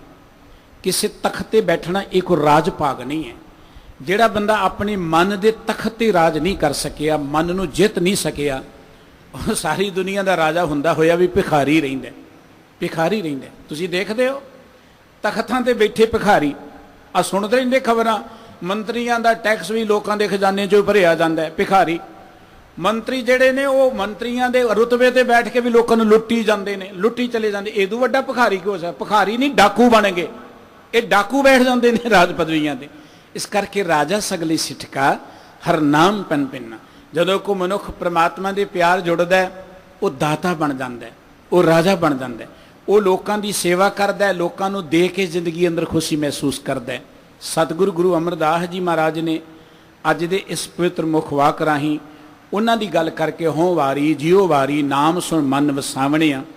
ਜਿਨ੍ਹਾਂ ਨੇ ਨਾਮ ਨੂੰ ਸੁਣਿਆ ਤੇ ਮਨ 'ਚ ਵਸਾਇਆ ਉਹਨਾਂ ਦੀ ਵਡਿਆਈ ਕਰਦੇ ਹਾਂ। ਸਾਨੂੰ ਜੁਗਤ ਦਰਸਾਈ ਹੈ ਕਿ ਅਸੀਂ ਗੁਰੂ ਕੇ ਸ਼ਬਦ ਰਾਹੀਂ ਉਸ ਪ੍ਰਮਾਤਮਾ ਦੇ ਪਿਆਰ ਵਿੱਚ ਜੁੜ ਕੇ ਨਾਮ ਨੂੰ ਹਿਰਦੇ 'ਚ ਵਸਾਈਏ। ਸਾਡਾ ਜੀਵਨ ਲੇਖੇ 'ਚ ਰਹੇਗਾ, ਪ੍ਰਵਾਨ ਹੋ ਜਾਏਗਾ, ਜ਼ਿੰਦਗੀ ਸਫਲ ਹੋ ਜਾਏਗੀ। ਇੰਨੀਆਂ ਬੇਨਤੀਆਂ ਪ੍ਰਵਾਨ ਕਰਨੀਆਂ ਜੀ। ਭੁੱਲ ਚੁੱਕ ਦੀ ਖਿਮਾ ਬਖਸ਼ ਦੇਣੀ। ਸਤਿਗੁਰੂ ਜੀ ਸਮੂਹ ਸੰਗਤਾਂ ਨੂੰ ਆਪਣੇ ਦਰੋਂ ਨਾਮ ਦਾਨ ਇਸਨਾਨ ਚੜ੍ਹਦੀ ਕਲਾ ਬਖਸ਼ਣ। ਬਹੁਤ ਧੰਨਵਾਦ ਸਤਿਗੁਰੂ ਸ੍ਰੀ ਗੁਰੂ ਗ੍ਰੰਥ ਸਾਹਿਬ ਜੀ ਮਹਾਰਾਜ ਦਾ, ਗੁਰੂ ਰੂਪ ਸਾਧ ਸੰਗਤ ਦਾ ਔਰ ਸਮੁੱਚੀ ਮੈਨੇਜਮੈਂਟ ਦਾ ਜੀ। ਆਖਰੀ ਪੰਗਤਾਂ ਭਾਈ ਸਾਹਿਬ ਜੀ ਸੁਣਾ ਰਹੇ ਨੇ, ਆਪ ਜੀ ਸਰਵਣ ਕਰੋ। ਇਹਦੇ ਨਾਲ ਹੀ ਸਮਾਪਤੀ ਹੈ ਜੀ। ਮੇਰਾ ਪ੍ਰਭ ਅੰਤਰ ਬੈਠਾ ਵੇਖੈ, ਗੁਰ ਪ੍ਰਸਾਦੀ ਮਿਲੈ ਸੋਈ ਜਨ ਲਿਖੈ। ਨਾਨਕ ਨਾਮ ਮਿਲੈ ਵਡਿਆਈ, ਪੂਰੇ ਗੁਰ ਤੇ ਪਾਵਣਿਆ।